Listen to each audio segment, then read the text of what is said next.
responsibilities throughout her years at Centerville High School. And whereas Megan has maintained a 4.51 GPA while taking challenging advanced placement courses and actively participating in various clubs, school clubs, community activities, and honor societies to include the National Honor Society, Tri-M Honor Society, Women in Math Society, National English Honor Society, National Science Honor Society, National French Honor Society, and National Math Honor Society.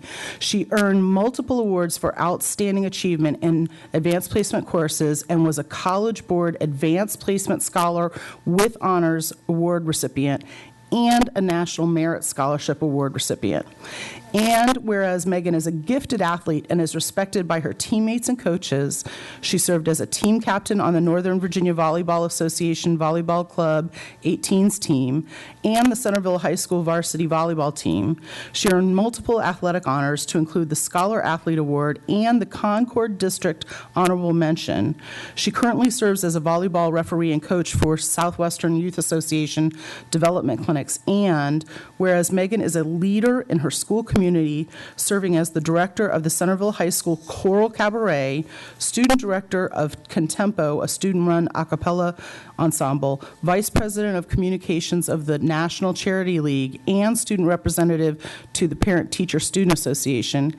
And whereas Megan's exceptional leadership skills, strong communication skills, commitment to duty, and passion and enthusiasm for helping others demonstrate a maturity well beyond her years, and in every way she personifies the characteristics and ideals to which Laura Ashley Piper adhered. Now, therefore, be it resolved that the Fairfax County School Board awards the 2014 Laura Ashley Piper Scholarship to Megan Elizabeth Pollard in memory of Lieutenant Piper and in recognition of the drive, determination, and dedication to excellence of both. I so move. Is there a second? I second. Seconded by Mrs. McLachlan. All those in favor of the motion, raise your hand. The vote is unanimous. Congratulations. As I go up to present this, I just want to say I've never read a resume where I've said, wow, more times throughout the course of that reading that I just got to the end and I was absolutely speechless.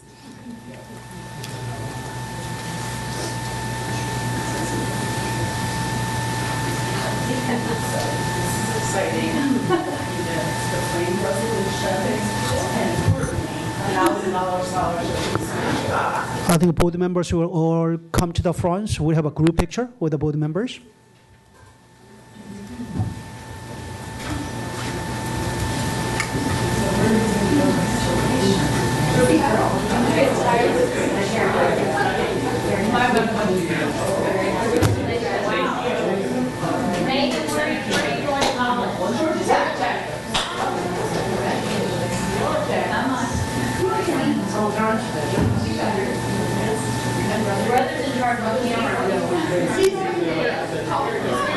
Here, want me to put all on the camera for you?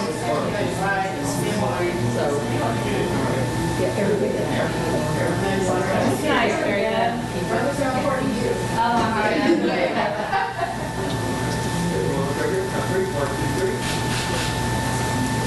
Congratulations.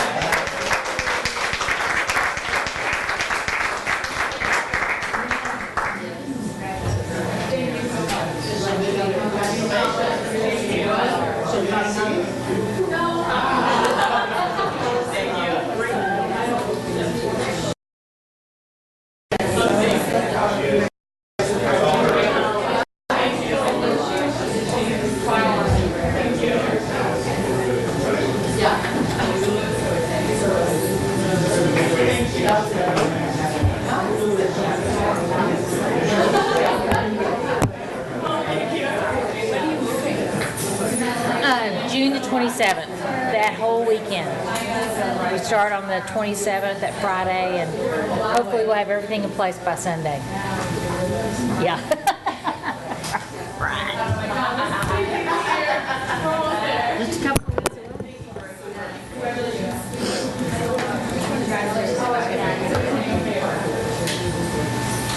All right, so you're presentation.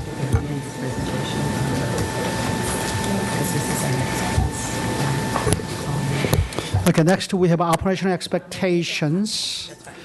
The work session. I don't know who will be managing, Mrs. Strauss or Mrs. McLachlan. Mrs. Strauss. Thank you for all your Eagle Scout, right? Yeah. That's your Eagle Scout card. All right.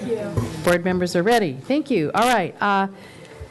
This agenda item is the operational expectation monitoring report, the superintendent relationship with the board. First, we need to open with somebody proposing the motion to accept the relationship with the board operational expectations monitoring report. Who would like to offer that?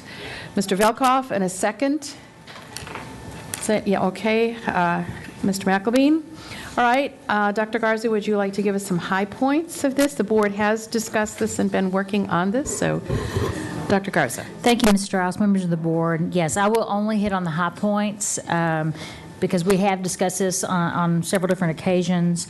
On the first, with regard to operational expectation 8, which is the last of all the operational expectation reports, this board has established some expectations around the relationship between the superintendent and the board, and those are essentially, and I'll summarize, number 1, submitting required monitoring data; 2, presenting information in simple, concise form; number 3, provide the board in a timely manner a variety of reports, information, and pertinent reports related to information going on in the system, including the way we manage our budget, et cetera. Number 4, serve and lead the board as its professional education expert by offering professional advice and as a thought leader. And then maintain an ethical and harmonious working relationship with the entire board. Those are then outlined and kind of defined as it relates to what we call a reasonable interpretation. I won't read that. But then there are a number of measures that have been determined that would measure those expectations that the board laid out for our relationship. The first of those is annually provide monitoring reports for all operational expectations. Those have all been completed, and on this particular document there are links to each of those reports for the public. The second measure is to provide reports on the division's progress in meeting the 3 student achievement goals.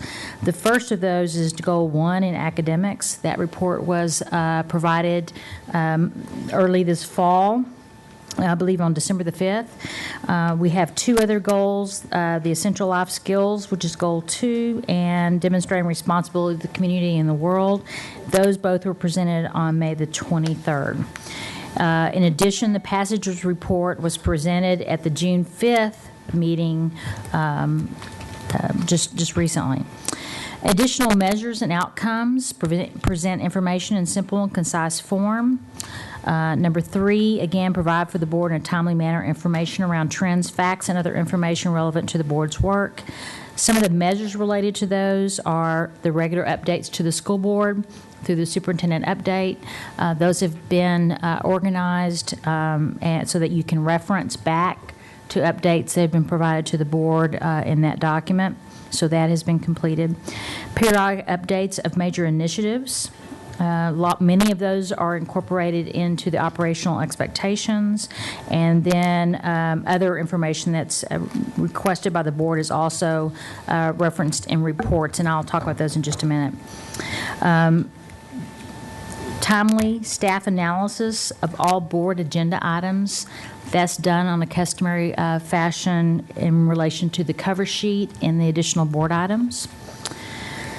I'm now on page 5 on measure 2, 3.4, reports to the school board members on significant crisis or incident communication and when possible prior to media coverage as much or as soon as practicable. The next measure, reporting of personnel problems and remedial methods in closed session and when possible prior to the release of statements to the news media as much as practicable. Both of those we provide to the board, whether it be closed session if that's available to us. Otherwise, we do that via updates to the board via email and communication either directly from me or from our staff council. Where we can. In some cases, we're limited as to the information that we can provide, particularly if it's an ongoing investigation. Measure 3.6, maintain a database to track concerns by stakeholders and to track response time by FCPS staff. We have implemented a new client communication process over this past year, and we have approximately closed 140 cases over this past year. A synopsis of all of those have been provided to the board, so you have each of those, and some information related to the actual inquiry of that particular constituent. Under customer service measures and outcomes, serve as and lead the board as its professional education expert. One of those measures is provide timely responses to the school board members requesting information from the superintendent leadership team in the form of follow-up questions. Much of that is usually provided by way of the superintendent update, but a complete list of the follow-up reports that have been provided to the report. Okay, I'm going to move to page 8. The superintendent will provide professional guidance when school board members advocate for or request that topic be placed on agendas through the forum work sessions. A listing of all the forum topics that have been discussed this past year, along with the outcome that was associated with that particular forum topic, has been provided in this document.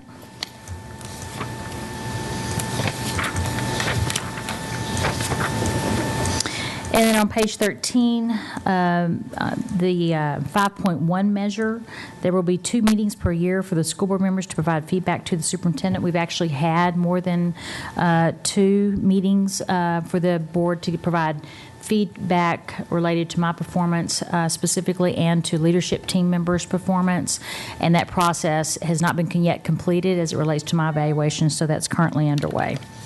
I guess it's this that continues to beep. I apologize. 5.2, there will be 2 meetings per year for the superintendent to provide school board members feedback. That opportunity has been provided, I believe, on February the 20th, and ongoing fashion. I think as my evaluation is being completed, I'll be provided yet another opportunity at some point to provide the whole group feedback. Measure 5.3, meetings and phone appointments will be scheduled on an as-needed basis for school board members and the superintendent to discuss budget, personnel, school, and programmatic issues. You will see there a listing of the variety of meetings that were actually on the calendar when I interacted or met with members of the school board, and as you might suspect, there were many, many phone calls in the evenings on weekends that we do not capture, nor I don't think you want me to spend my time recording all of those. So, but I do think that I think we've had many opportunities to interact and get to know each other, develop that relationship this past year. I think that as I've communicated with you all, I think more of that would even be better. So I'm hoping that's one of our goals of our new reorganization, is that I'll have more opportunity to spend with our school board members, making sure that we're aligned and doing the work that we're engaged in as a system is aligned with the direction of our school system. That completes my portion of the operational expectation that you all have spent, I know, a great bit of time reading and looking at. There have been some next steps that have been identified. Ms. Strauss, I didn't know if you want me to touch on those next steps. Or Well, why don't we first see if there are any questions regarding the presentation, effectiveness measures, effectiveness, efficiency, or customer satisfaction measures. Are there any questions? We have had several opportunities to discuss this. Okay, yes. Ms. Reed? Thank you. It's kind of a comment and then a question, if that's okay.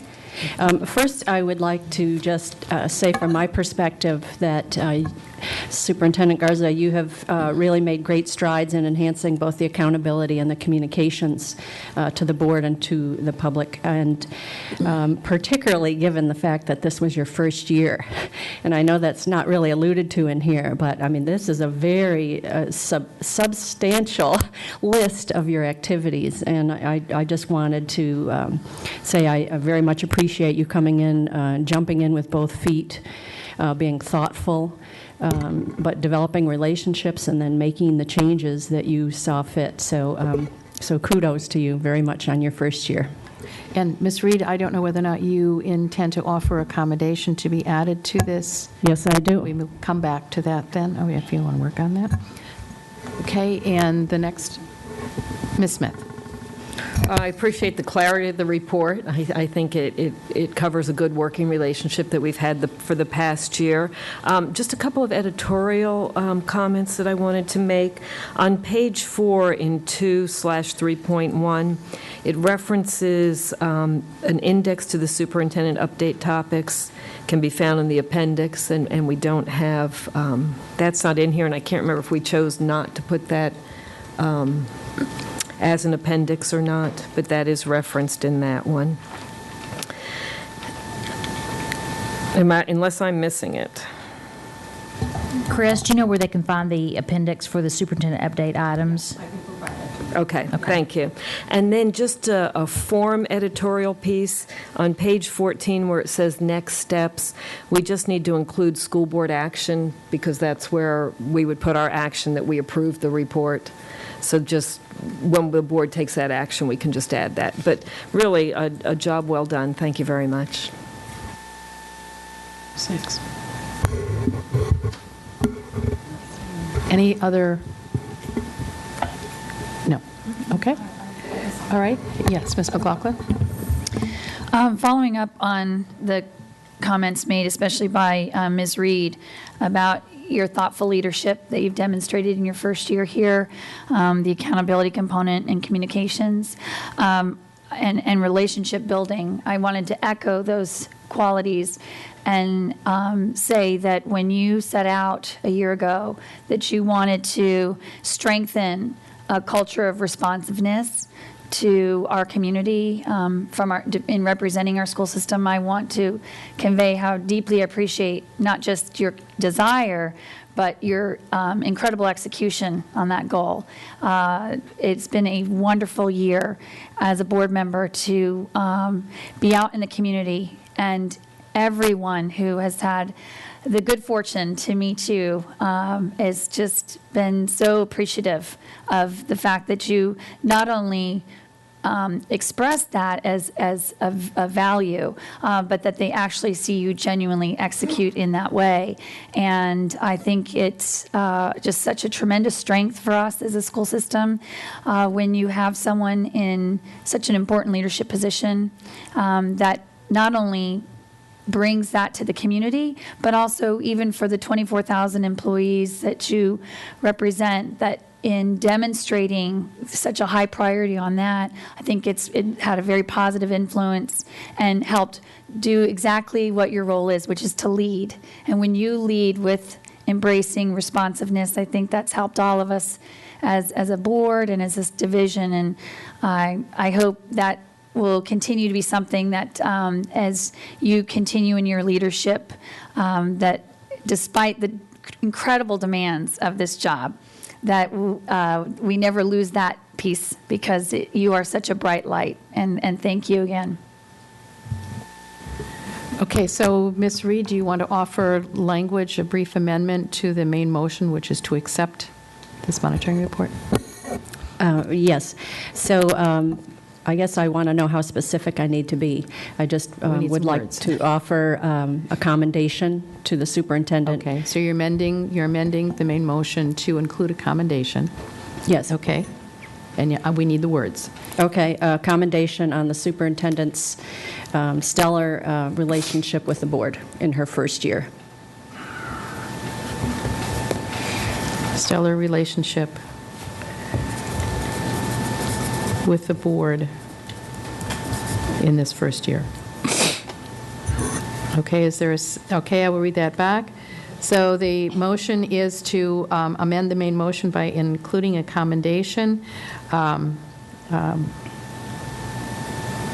commendation on the superintendent's relationship regarding a stellar relationship with the board in this first year. Second. That's the best word. Okay, seconded by Ms. Schultz. Okay, all. Okay, question. Okay, we fine? Okay. That's fine. Seconded by everybody. Okay, all those in favor? Okay, Velkoff, Smith, Evans, Reed, It's unanimous. Stork. It's unanimous with all those. Kofax, yeah. And Hines absent. Okay, all right. So that has been approved. All right. So then we are back to the main motion. And I will state the motion again. I move to accept the relationship with the board operational expectation monitoring report with the added commendation to the superintendent on her stellar relationship with the board in this first year. All right, it's been moved and seconded. All those in favor? Okay, the motion is unanimous with all those present except Hines and Derna Kofax. All right, that was lovely. Now we have the next steps. And I guess I may come back. The next steps stating, the superintendent has been effective in maintaining an ethical and harmonious working relationship, and in order to continue maintaining said relationship, the superintendent shall meet with all board members more regularly on an individual basis. That was one we had agreed to. The board shall review the operational expectations, coming work, and the superintendent shall review reasonable interpretations and measures and will work with governance committee if there are any changes to suggest. Are there any other comments? And Ms. Smith, your questions that you'd asked before, I am assuming that that has been answered sufficiently. Okay, so we don't need to, is there anything else that we need to add to this? Mr. Strauss, this has nothing to do with the next steps, but since we have Vice Chair Tammy Derna Kofax now joining us, and she participated in the closed meeting discussion of this monitoring report, I'm sure that she'll be happy to join the rest of us in Adding your vote. Adding her Yes. vote to So the then- acceptance of monitoring report with a commendation. Okay. All right. Yes, Ms. Derna Kofax, we will add your vote to the record. All right. Thank you. Okay. Are there any other questions with the next steps? Ms. Reed? Dr. Garza, this is a long and very detailed report, and I guess I just wonder from your perspective, does this cover everything that you do in your relationship with the board? And not to be putting you on the spot and being specific, but I get the sense that this perhaps doesn't really capture, in fact, the many activities that you do throughout the year. I think my answer to that is no, it doesn't capture it all. But the reason I kind of hesitated with that, I'm not sure in terms of the relationship between the superintendent and the board. How do you measure that? But it is so important, isn't it, that we have a strong working relationship. So I don't know what the best way to measure it. I will tell you, I have to compliment our team, both the staff in the superintendent's office and the school board office, for the way, many of the reports that are referenced in this board monitoring document, I don't personally do. And so I'd be remiss if I did not acknowledge, so many other people sitting around the room that support this work. So I'm not sure there's necessarily a better measure. I do think some of these are important to keep up with. And we would do that as a customary fashion to make sure that we're closing, like, for example, constituent inquiries and things like that, to make sure that we're being responsive to our community. So I'm not sure if it's if it's completely reflective of what you all want me to spend my time doing. But I do think we have a good number of people that help us stay on top of these things, because I think they are important. I know that was a great non-answer, wasn't it? Well, so it's fair to say that you do all this and then some. Thank you. Okay, yes, Ms. Evans. I do agree that we should be looking at these to see, in part, what? That's the governance committee that follows this. Right, but as far as the way the next steps read, it says the board and the superintendent shall review the relationship with the board operational expectations. So that is in fact what we're doing next. Is that correct? That will be the governance committee, then reviews the OEs, and then to see what it is that we're going to do. And then Yes. after that discussion that we're going to have next, then it will go to the governance committee for further refinement. Is that? Yes. And then we'll Yes. work together. Right. Okay. Okay. Great. Any other comments on next steps? Are we in agreement that these are the next steps? Can I see a show of hands? Next steps, okay. All right, we seem to be in agreement. All right, I believe that this part of the work session is completed. Oh, wow, Thank good you, job, Mr. Mrs. Chairman. Rose. We did a great job. No, good luck. No, because Dr. Garza is so good. Okay, next we have governance, Mrs. Smith. Okay, so the first thing on the agenda for the governance committee is what we said that we would do is to look at the operational expectations for the superintendent. So we can either go into detail now and provide feedback about that, or we can start to have a discussion about that and have a follow-up discussion about that. So I'm open to the will of the board for how long this would take us. So the next steps, we don't necessarily get into the details of it at that same meeting, but the thought was with that is that we would look at the words that are the boards and look at those with the superintendent, so that's the 1 through 5, and see where we wanted to make changes, additions, or deletions. Then the wordsmithing part can come from the governance committee doing that. So if we want to spend a few minutes now, I want to keep us on track for our bigger work today, and then there's still another update from the governance committee about other work. So, Ted.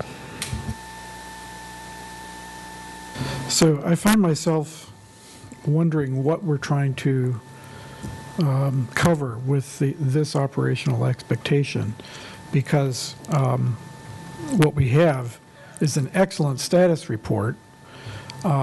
And I don't think we should lose that. My question is, where does that go? It to me doesn't fall under this, but to me this talks about, my expectation about relationship with the board is really about the human relationships. I think that's kind of what I interpret this, and I don't think we're really getting at that. So I think we have to fundamentally answer the question, what is it we're trying to capture here? Because we have other measures of the superintendent that we look at elsewhere which seem to be more appropriate for sort of status reports. And to be brief so that you can move on, my personal feeling, and I'm happy to be in a minority, but I don't think it would be unhealthy if we were to have facilitated conversations about relationships, because those can be difficult, and I think having somebody from the outside facilitating that can be very helpful. So I think I'll toss that idea out there, and I'm finished. Thank you. Thank you. So just to talk about the operational expectations, the part we're looking at now are board values about what we expect from the superintendent. So right now, when you look at this, there's a value about what we'll get in the monitoring information. There's a value that we want to ensure that the superintendent provides clear, concise information, that the superintendent is timely, that the superintendent leads us as a professional educator. And then the last one really gets into the relationship of working with the board. So I think what we need to think about now is, are all these things important and we want them stated? Once we have an agreement about what we want stated in here, then Dr. Garza will go back and say, okay, these are the type of measurements I think we should capture for that. And then that'll be another discussion we have. But the first job, and the board wanted to do this from our next steps, is have this discussion with Dr. Garza, because originally when we did this years ago, Dr. Dale was part of that discussion. So if you kind of look at these 5 different values, which of these do you think we should keep? Are there any of them you think we should get rid of, or is there a value missing? So that's kind of the feedback I'm looking for from the board right now. So I would think, like number 5, that's really the relationship with the board. I would think that we're going to keep that. I'm trying to get the conversation flowing here. We're all moving. Okay. So are there any of these other areas where we think, too much, we don't want that in here? Do we like all 5 of these and we want to keep them, and there's just an A, B, or C that we want to get rid of in it? Dr. Garza? As it relates to number 5, maybe specifically, that may be a good example for what I was about to say. In some cases, you may want to state this as an expectation, but not essentially expect for it to be measured. Right. So it's almost like, hey, this is kind of like your job description, superintendent. This is what we expect in terms of relationship with the board. Because I think number 5 is very appropriate. That is a good description of our relationship. but I'm not sure that that's effectively measured, except for the kind of the perception, right? And I think it certainly would be reflected in my overall evaluation, that relationship. So just a comment or a thought maybe about what do you want. Even if you have it in here, you may want to say it doesn't necessarily have to be measured. It's an expectation. Or that's an articulated Yeah, I think that's good feedback, because in my mind, you do want to state those things.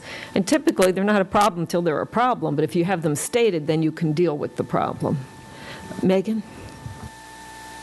I very much support that approach. I think when we look at trying to be more effective and efficient with superintendent's time and ours, being able to just, make clear the expectation, but not have to fabricate or, create some sort of artificial measure for it, is, hopefully going to be better use of her time and the board's time. Any other feedback about any of these other areas from anybody? Sandy? Well, I'll just say overall that, and I know we had this discussion partially before, the answer to this and the measures is giving me more detail than I need, and I realize we're getting into the measures, but this relates back to what we've asked for too. So when I look at needing to list all of the updates, I don't need a list of all the updates. So I think however we approach this, and as you say, we need to look at 1 through 5 first. So that's just my overall thought, that we got information that I think in some ways we already have. We know that we get Friday reports. We know we get updates. There was also with the constituent, I don't think we need to know other than, we have closed out X number of cases. So, and on number 5, I'm kind of torn on that one, I will say, because I think it's very, it's certainly at the crux of this OE. And I guess where I think it is subjective, though. It's a subjective measurement, if we all agree. And we also have to be thinking down the road. This is not just for today, it's for 10 years from now as well. So I think we might want to put some thought, I don't think we can necessarily quantify it with how many times phone calls got made, but I think we need to think about that a little bit more. So, Janie? I think it's value statements. These cover it because these are public documents, and it's important that we are getting what we need, but also that the community can see in a concise way how we hold our superintendent, whoever that superintendent is, how we hold them accountable. And I agree that number 5 really cannot be measured, and we do have one more piece of information that we will be individually providing the summative evaluation, and often that kind of sheds a light on individual relationships, which is very important. But I always think when we're doing evaluation of the superintendent, it's not just how we evaluate, but then how the public sees that we hold a superintendent accountable. So it does have to serve both audiences. Patty? I agree with Ms. Strauss on that point. And regarding the listing and whether or not we should have the information, I like it. I think it provides value. First of all, it's a tool. It's very easy to quickly go if I want to go for an update. I used to have to go back to the Friday reports and then figure out which one it became. And there's probably another way, but it wasn't easy. So this makes it very easy for me or the public or anybody to track down exactly what you've been working on. And it also, frankly, illustrates that you've been moving a lot of big rocks.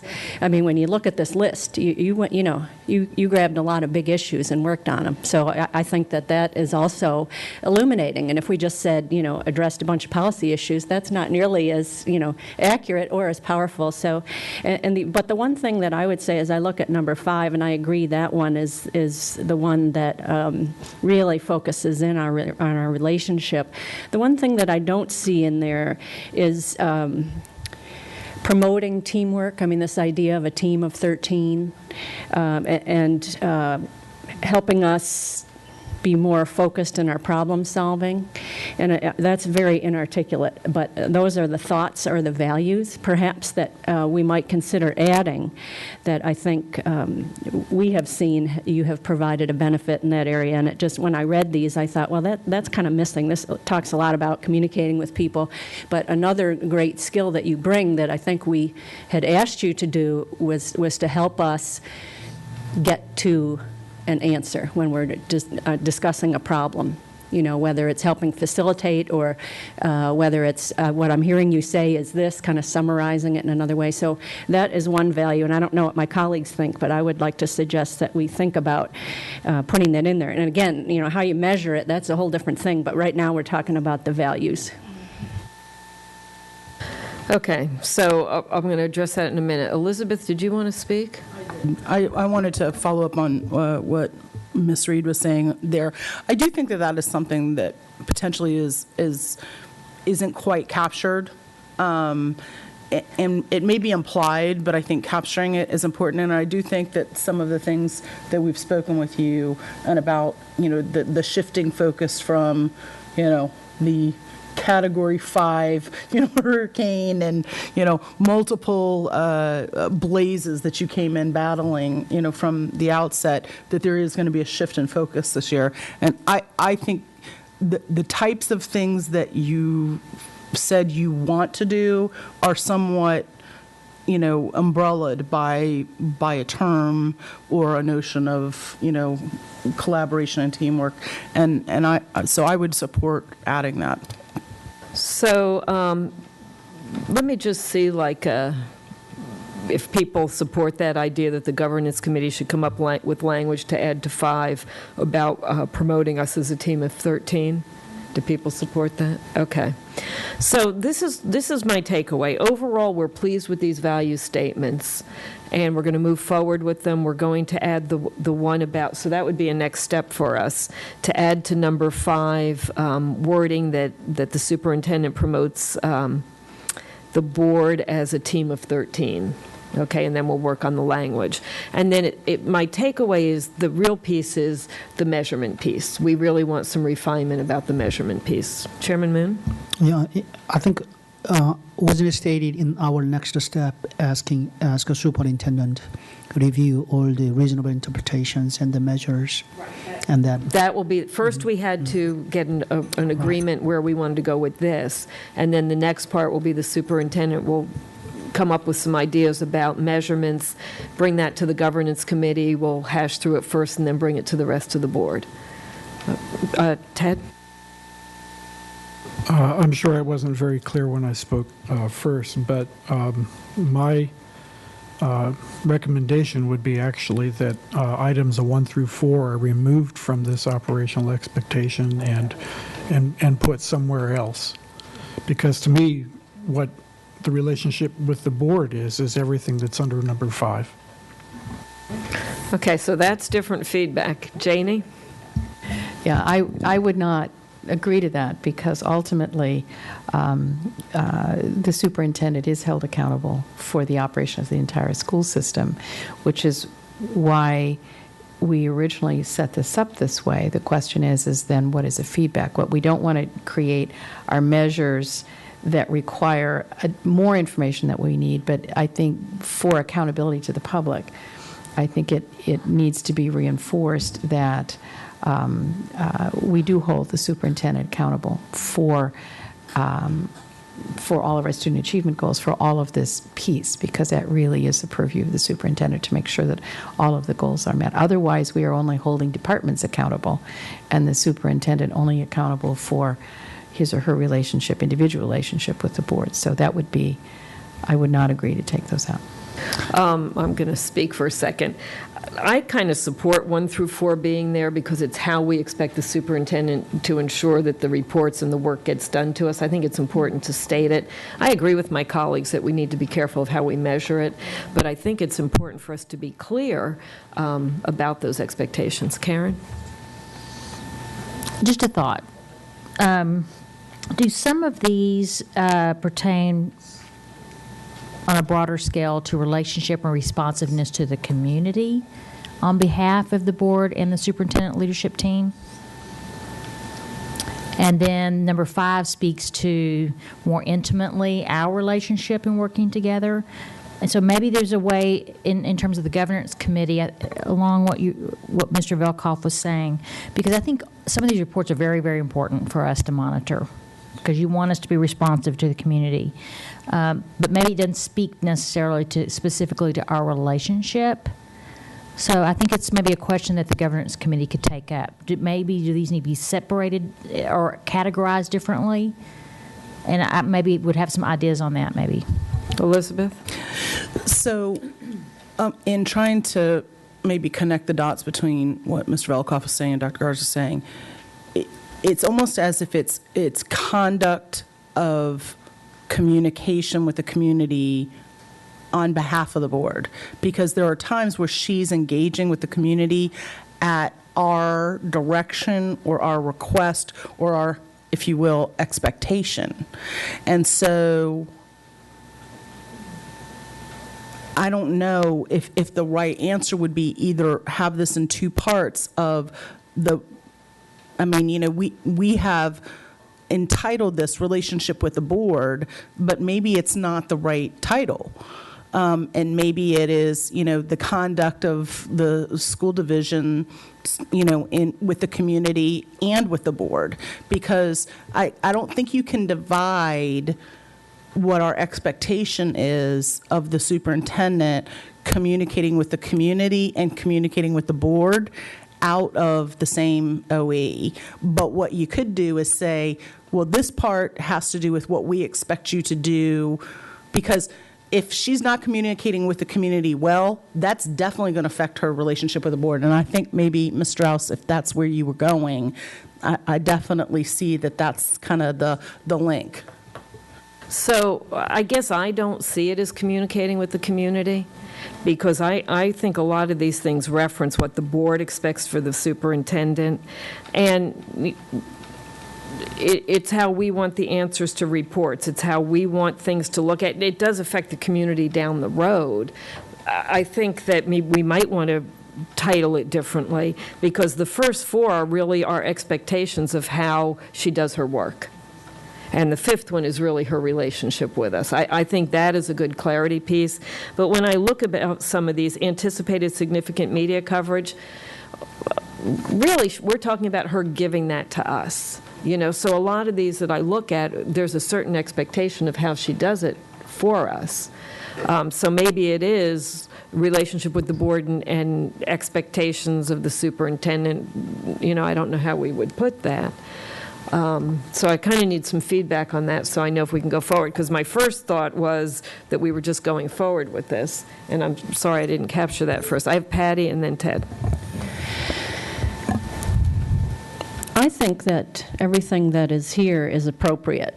I feel that maybe the title needs to be looked at by the governance committee, because I think this does describe kind of the depth and breadth of the superintendent's actions. It's not necessarily just number 5, which is specifically relationship with the board, but it really does capture all of the work that we expect of her. So my suggestion would be referring it to governance and looking at the title. And I also am sensitive to major surgery at this point. We don't want anybody spending a lot of time reinventing the wheel or moving things around.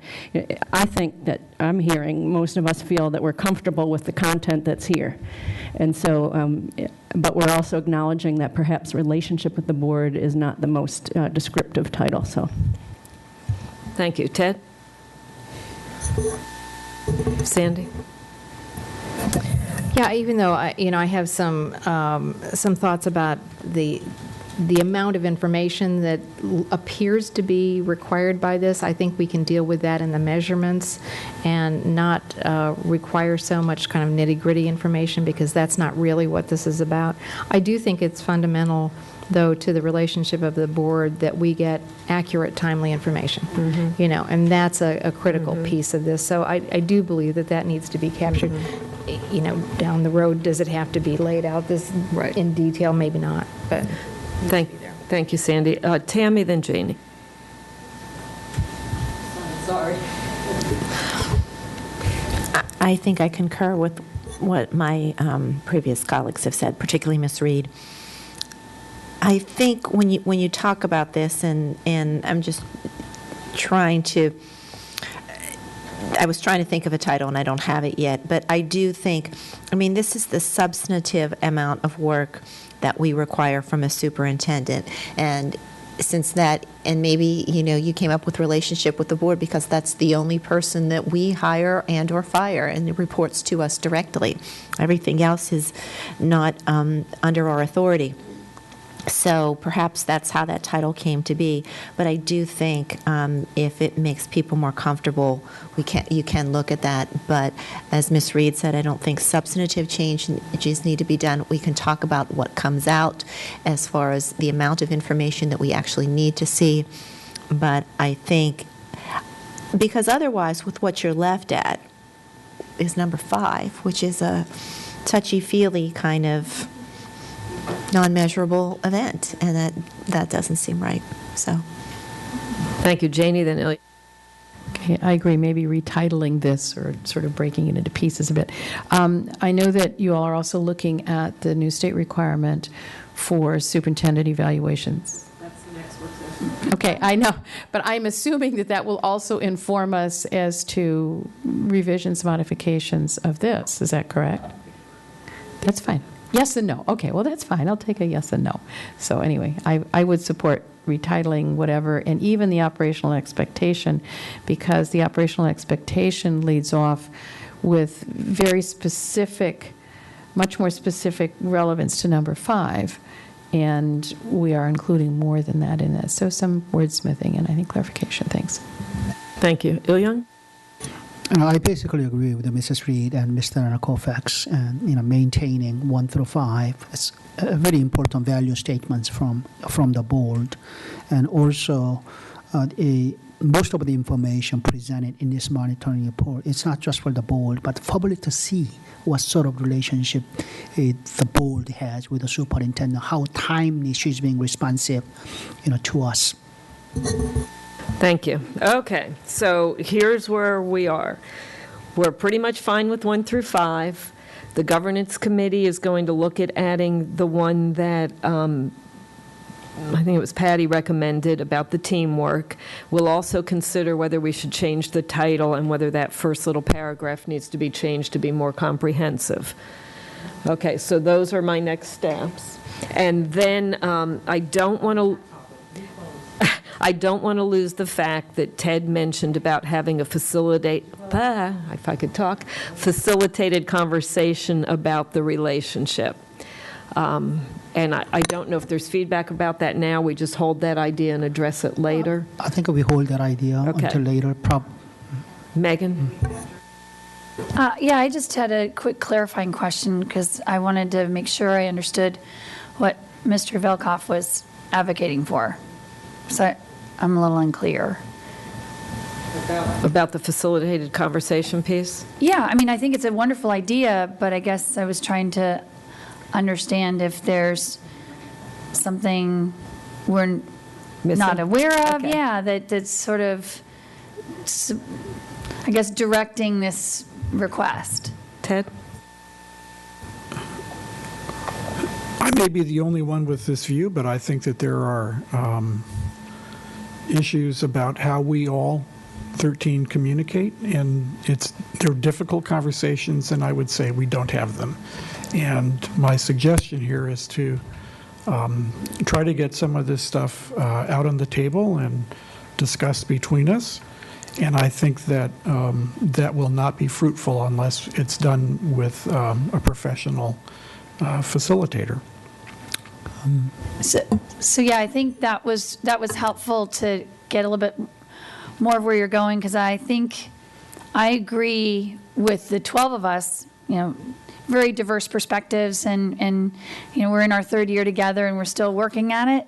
But I guess what I was trying to figure out if this was more about our intra-board relationships versus our relationship with the superintendent, or is it that you thought she'd be valuable part of the dialogue because in the end the 13 of us work together and it'd be nice for her to have a voice and weigh in on that? Certainly, I'm referring to a number of intra-board relationships, but I think they're inseparable from the relationship with the superintendent. In my mind, this needs to be a discussion among 13 people and not just 12. Okay, then yep. Thank you. Ilyang? You know, Mr. Smith, I don't know what the governance committee, intended at the retreat in July, because what I remember is we have a self-evaluation on the second day. Right. Whether that's the time that we can talk about intra-board or with the superintendent, team of 13, etc. I don't know whether you are going to have our esteemed consultants to facilitate that discussion. And that's going to be the next part of our update. So we'll reference that request from Mr. Velkoff then. I need some changes in what's up here in the steps.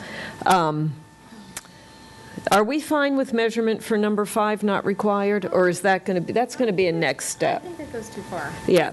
So let's not reference the measurements up here now, because that's going to be something that we're going to deal with, the superintendent's going to deal with. So let's take off the first one. So the second one I think is fine. It's adding the wording that we're a team of 13. Let's take off the next one about governance committee. We'll look at ideas for measurement, because it's not going to be us that's going to do that. The superintendent's going to look at the measurement. Then she'll come next to the board next with that, but that's already in next step, so we don't need to restate it. I don't think it's superintendent's relationship with the community. We'll look at the title for more descriptiveness to reflect numbers 1 through 4. I don't know how to put that, Elizabeth. And the way that was presented, it could be that you need some subheadings that break that apart, that provide some clarity as to where those numbers apply. Because what I'm hearing is the board 1 through 4 is a little bit more than just the relationship with the superintendent. So we just need some clarity to clarify that. Okay, is that good?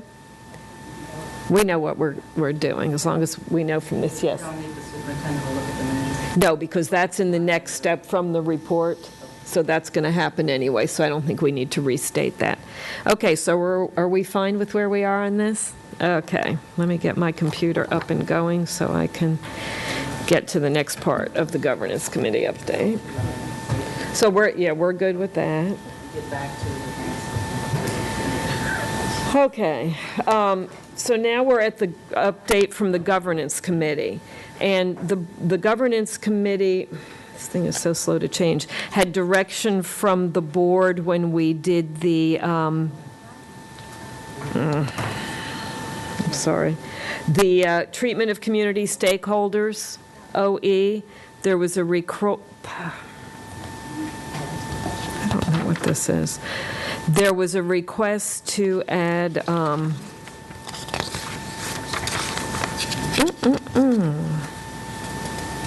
know why I can't find this. Okay. If you look at the treatment of community stakeholders, the follow-on from the last board meeting was to have a measure about the business partnerships. So the new measure states, help establish at least 2 official business community group partnerships in every Fairfax County public school that has a poverty rate of 40% or more. So that will be a new measure in the treatment of community stakeholders, OE. Is there any question about that? Megan? It might go to Dr. Garza. I think this is a very admirable goal or objective, but I was wondering, have we had prior reports that actually account for and provide for the board, but also for the public who's interested, on the existing partnerships, what they've actually brought to our system as a result of these partnerships? Sounds something that captures why this would actually be meaningful, beyond that it sounds like a great idea, but the delivery or the actual return on the investment, because I know it's going to take staff time to develop these partnerships, but have we actually measured and found that the time investment does yield? I believe, if I'm not mistaken, this actually came up during the monitoring report related to community partnerships, community business partnerships.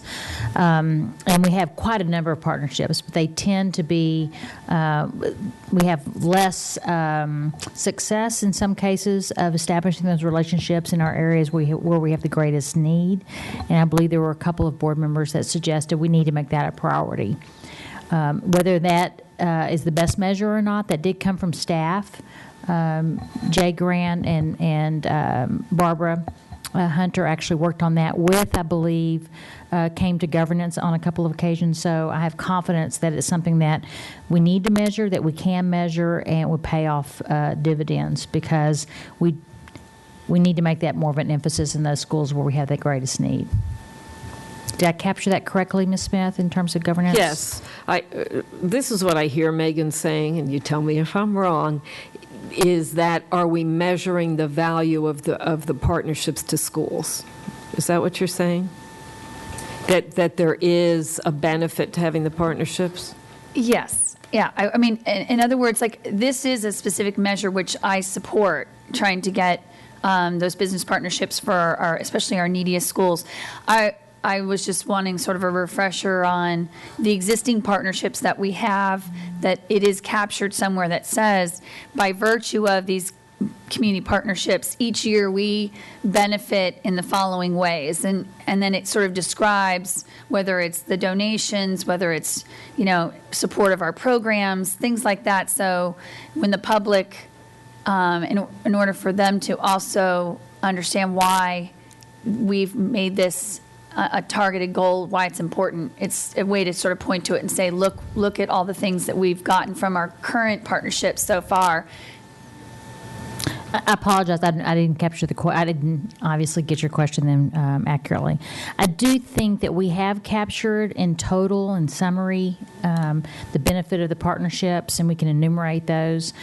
This will have us tease the data out in a different way and look at how many partnerships we have per school and what that partnership provides in terms of support. We have not been doing it in that way. And I think we can, and I think it would be helpful for us to see, throughout the county, where do we have partnerships and what value are they bringing to the relationship. So this would be more nuanced, more explicit data than what we've gotten in the past by campus. No, it's great, and I really do support this measure. I think it's wonderful, and I appreciate you bringing it forward in this way to the board. I think I had Patty next. Just following on that, are we just planning to measure the number of partnerships versus what they would, the kind of the value add, to what end? And I guess that's kind of what you were just saying. And your thought is that we would articulate a little bit more based on what you just said. Is that right? Yes, we would. In fact, we would go back, assuming this would be a measure that would be approved by the board, we would go back and more explicitly outline what that would measure by school.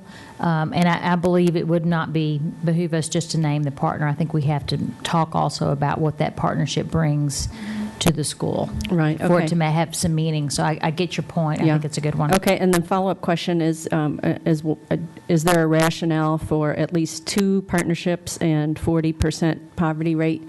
Or was that just a thought that would be the target? So when this first came to the governance committee, it was a little more wordy, and we tried to refine it.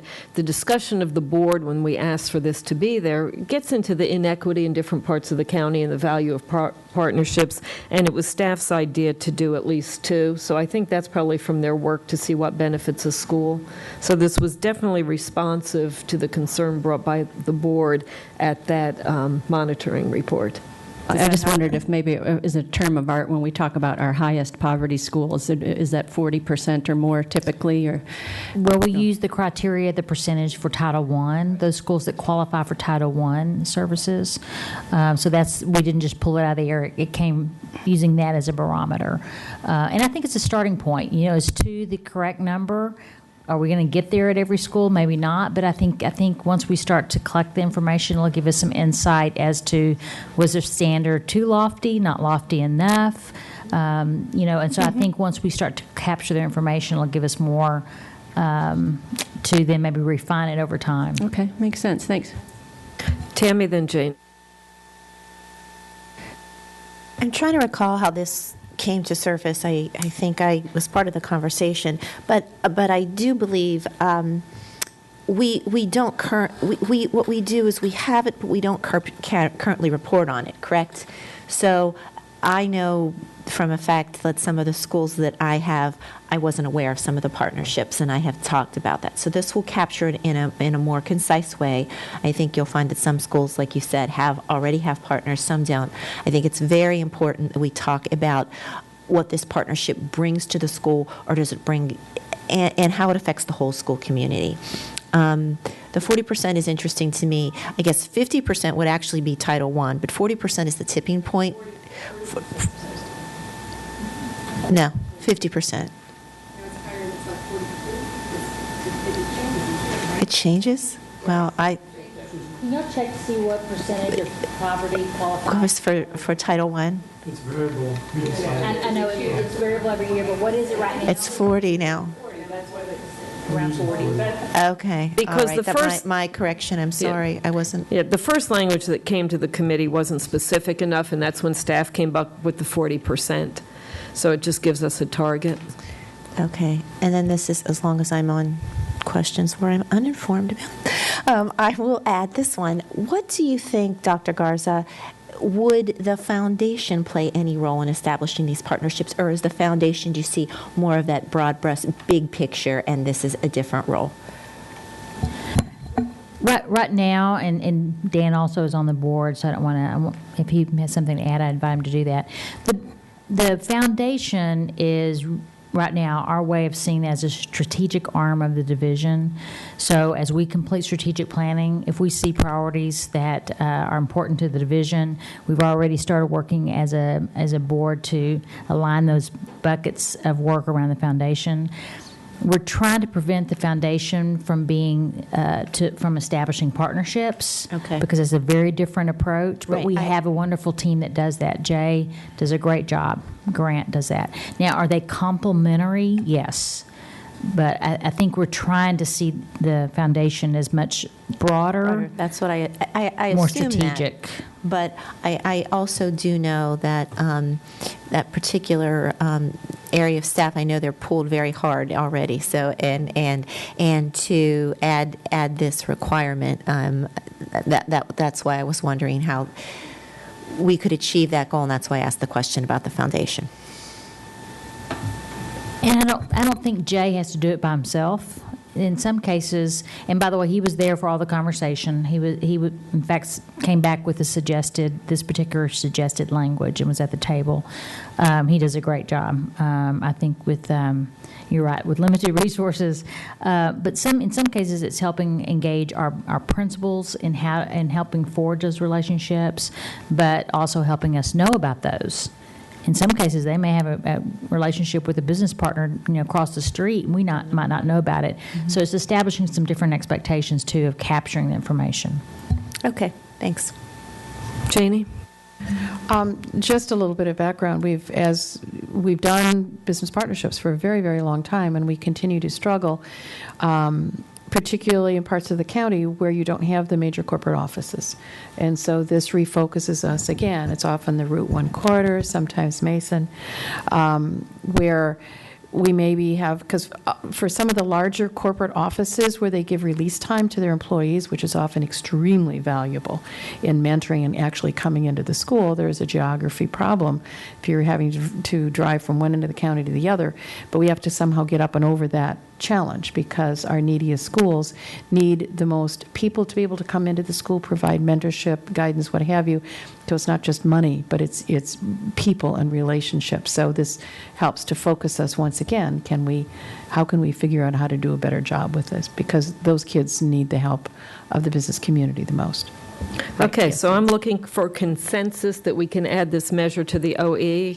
Are we in support that we can add this measure? Okay, so this measure will be added to treatment of community stakeholders. Now, we also have one for the financial planning, and we have some more background information here, but the request was to have more under the customer satisfaction. So if you look at page 3 of that handout, there's a proposed revised measure. So 3.2 would state percentage of school-based staff satisfied with the financial and budget communications and information provided, training and support provided to school-based staff, enabling them to effectively perform financial functions and the procurement of quality goods and services. And then there's a proposed additional measure that would be 3.3, percentage of parents and non-parents agreeing with the statement that FCPS manages its budget responsibly. So those are the 2 additions to the financial planning. Any comments or questions? Janie? Well, just a little bit of background as to why we wanted to make sure that school-based people were satisfied. We hold them accountable for, in our audit reports, their school-based staff, their record keeping, their reporting, what have you, and they learn how to do all of this often from our central staff. So it's important that the people at the school level are carrying out their financial responsibilities appropriately. We're teaching them because we're holding them accountable for what they do. So this helps to get at that. Okay, so if there's no other comments, I'm going to look for consensus that these 2 measures get added to the financial planning. Do we support this? Great, thank you. So we have a little bit more update from the governance committee. The school board retreat, Hank talked about that at our work session on the 12th and talked about the process for the retreat, that we'll get the data from them on Friday night. Then Saturday we'll be able to talk about our goals with the strategic plan. The other part that we're going to do is the board self-evaluation.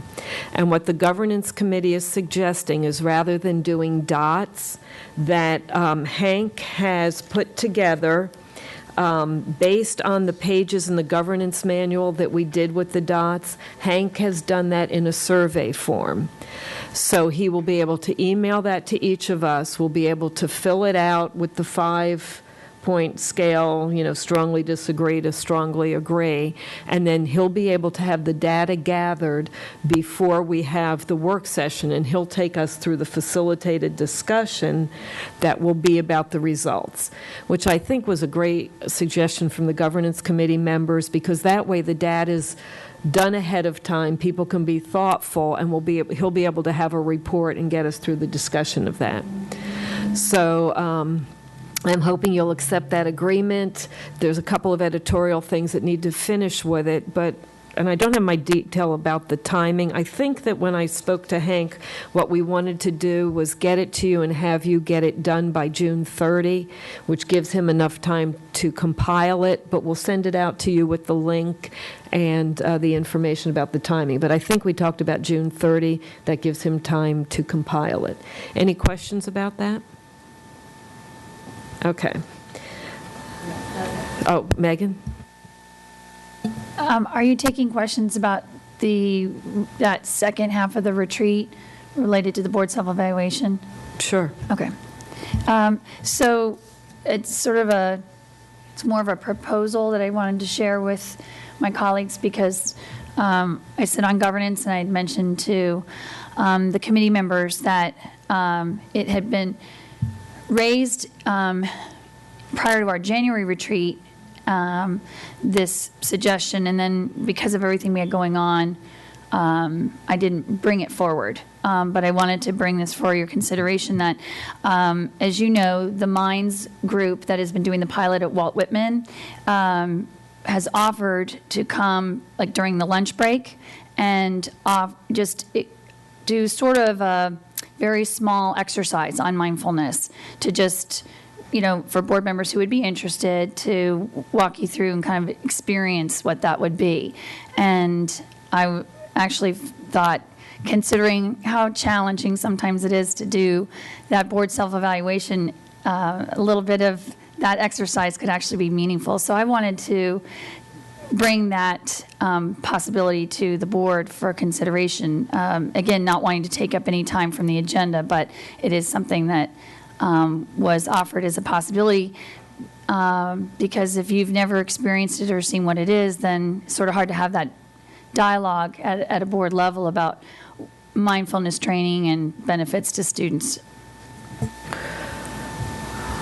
I'm going to turn to Dr. Garza, too, because I thought you were going to talk with Dr. Dockery about it, too. So I didn't know where we were from staff side. I didn't realize it was going to come up today, so forgive me for not being prepared, but Dr. Dockery's here, so we have the expert here. Were you and your team not contemplating doing some kind of exercise with the board along the same line around mindfulness or some kind of exercise for focus? Yes, we have talked about whether, having that experience here. So we hadn't gotten any further than that. Okay. Is it something that you want to do at the retreat? Is that what you're saying? So Megan brought it up as an idea for the retreat, and I think that's what's thrown out here to the board. And I don't know, whether we're better served doing something with staff. I don't know anything about this group. I don't know about timing.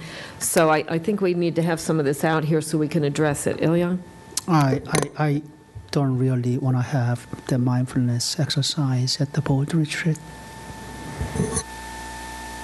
We wanted to.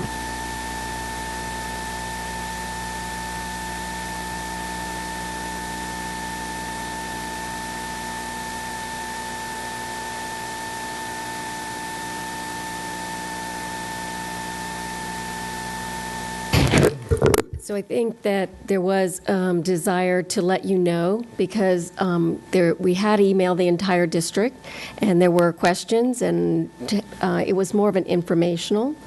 And when you do the informational, they also share the practices. We did have one session at the summit on it, and somebody like that could do an informational session as opposed to actually experiencing it at the retreat. I think is that what you're talking about, deciding?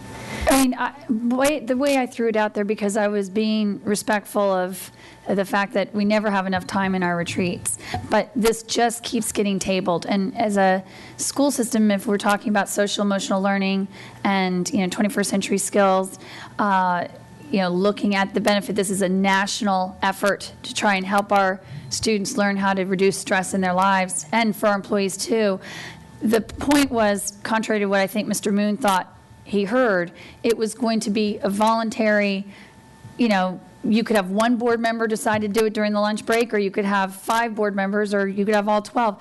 It wouldn't be taking up any time on the agenda, was my suggestion at minimum, because I feel like we continue to kick the can down the road, and so I just thought this would be just a great way. So one of the things that I would suggest is that we've also talked, when I did the Goal 2 presentation, we have a number of things in the executive functioning area, and as well as the mindful, and they're all in that area of, they are all mindfulness and reflect. So I would suggest that we put those together. We have work going on with Ellen Galinsky, with her Mind in the Making work. We have work with the Activate pilot, and we have this that we just did at Woodson. So why don't do an update for a work session with the buckets of work that's going on around that? Will governance meet prior? Do we have another governance committee meeting before the retreat? No, this we is don't. Really probably best discussed in governance. I have Elizabeth, and then I'll make a comment. I just have a quick question for you, Dr. Dockery. If you had to give us a swag on what just an overview, like a overview presentation, as opposed to, would that take a half an hour, 45 minutes, an hour?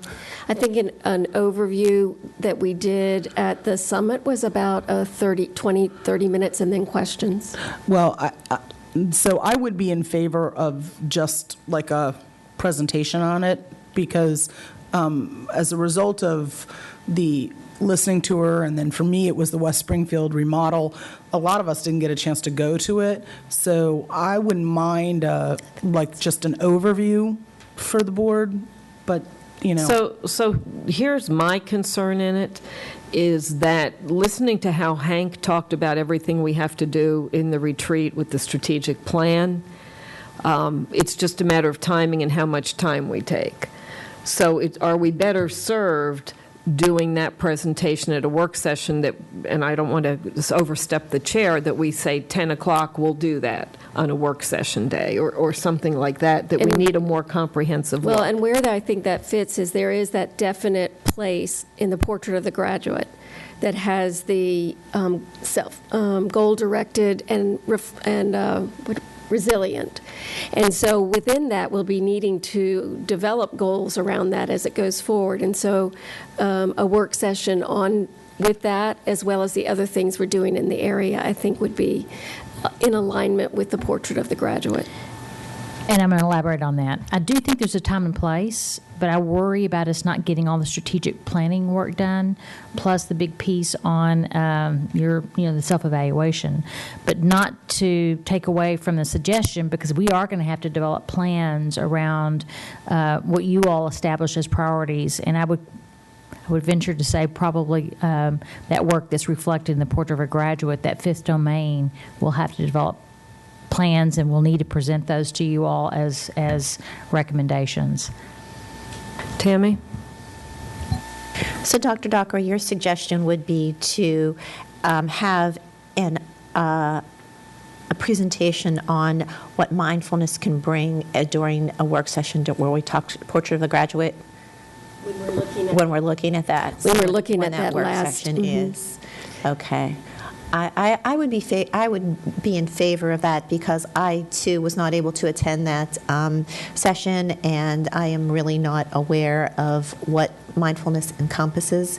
So a brief education would be helpful to me, and to see if that would then be of assistance to us in our system. The other thing I think that would be helpful is we've already had principals contacting us from other schools who parents attended, and back to another elementary school, they brought it back to the school. So it's going to be coming to you in other venues. So I think that's a really good way for you to be aware of it. Do we have a date? Can someone give us a date as to when that that work session is? Oh, this is virtually, it hasn't been scheduled with the chairman yet. Oh, she just said the next session was July 14th. Okay. All right. So, all right. Okay. Thanks. Megan? I really appreciate all the discussion, but I think I didn't articulate what I was suggesting. This was just an actual opportunity to experience during your lunch break what mindfulness can do. It is at the university level. It is at the corporate level. I mean, Google. So the point being, I just wanted to find out if anyone is interested, because honestly, it's not about getting on the agenda. It's if people want to spend their lunch break and they go to one part of the room. Here's the thing that you haven't said. What does that mean in time? It would be, typically, they can do a mindfulness exercise within about 20 minutes. My point was, if they're offering to come in during our 30-minute lunch break, no one has to participate if they don't want to. I would hope that some of our board members, considering the national, interest in this, that if you want to participate, then I would talk with them and saying, I've got 3 or 4 board members who, they're interested in seeing what this is like, and during the break, we'll go over to one corner of the room and experience, just a mindfulness exercise. That's all. It's actually meant to be a very positive way to prepare those of us who want it, because you're going to head into a board self-evaluation session, and it's not easy. I wouldn't assume if, the retreats are long days and they're tiring, and I wouldn't assume if people don't want to do it in that short half-hour lunch break that they're not interested, because I've heard interest from people that we set something up. But Megan's got a question out there, and I think we need to answer it.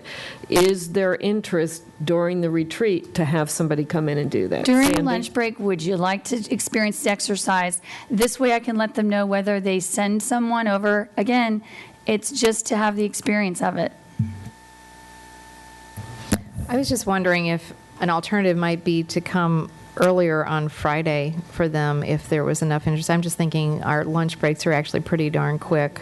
Would that be something that people would be interested in? Because we start at 3, and I don't know how many people could come at 2 or 2:30, but I'm just thinking that might be an alternative to trying to squeeze it in on Friday. Before we start. Sure. do you think- So Again, let's- this was let's just meant see to a be a show- suggestion to see. Okay. I mean, I would interest. say, as one board member, I would be more likely to come early, before we ever get started, than to try to squeeze it in at midday, just for me. So let me just see, because I want to keep us moving here. Let me see a show of hands of how many people would be interested in having Megan contact them for 2:30 Friday. Okay. So, Megan, you can contact them, and then, Yeah, and Yeah, I'll work with Dr. Dockery and Dr. Okay. Garza to talk about the details more, and I'm happy to then forward a briefing, because we'll meet on our July 14th work session here in this room, and then we won't have the retreat till that Friday, the 18th, 19th. So we could even have like an update on what it's going to look like on Friday at 2:30, if people end up wanting that. I still hear that there's interest to have something from staff. I don't know that that can be ready for July, but my impression is there's an interest to have some kind of update about this stuff from staff. Oh, I didn't mean that it would become part of the July work session. Right. I meant No. I just meant during the July work session, if people want, I can update you all on where we stand for Friday's little exercise. Okay, That's I all. misunderstood that. Okay, so we're good? Okay. All right, so governance work session is over, and then I get to do the next work session. Absolutely. Continue on, please.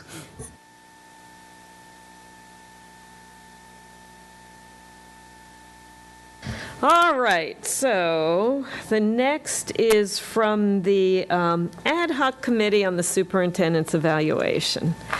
So I'm going to kind of take you a little bit through the process we went through to get us to the suggested form that's posted, and then there are a couple of decision points in this form that I want to talk about, and that hopefully we can agree that where we want to go with this, and this evaluation would start July 1. So the committee took some time to do some crosswalks. We looked at the evaluation that Hank gave us from HYA. We looked at Dr. Garza's one from Lubbock, and we looked at what we currently have with the operational expectations and the student achievement goals. So what we did, we also looked at what came from the state. I went to the state training. Ted had previously gone to the state training about superintendent evaluation. My real takeaway when I went to that training was we have a lot of freedom to do what we want to do. I also had a follow-up discussion with Dr. Breeden about some of the information that the state had about how you come up with the superintendent's final evaluation. So what I would like to do is walk you through the form first and explain to you where decision points are, and then see where we are. So the first page, we tried to be more descriptive in this evaluation form so everybody knew the process. So on the first page, it talks about what the evaluation is based on. So it tells you July 1 through June 30th, the monitoring of student achievement goals and operational expectations, and then also the strategic plan. It's a little bit hard to know what that's going to look like because we don't have the strategic plan yet.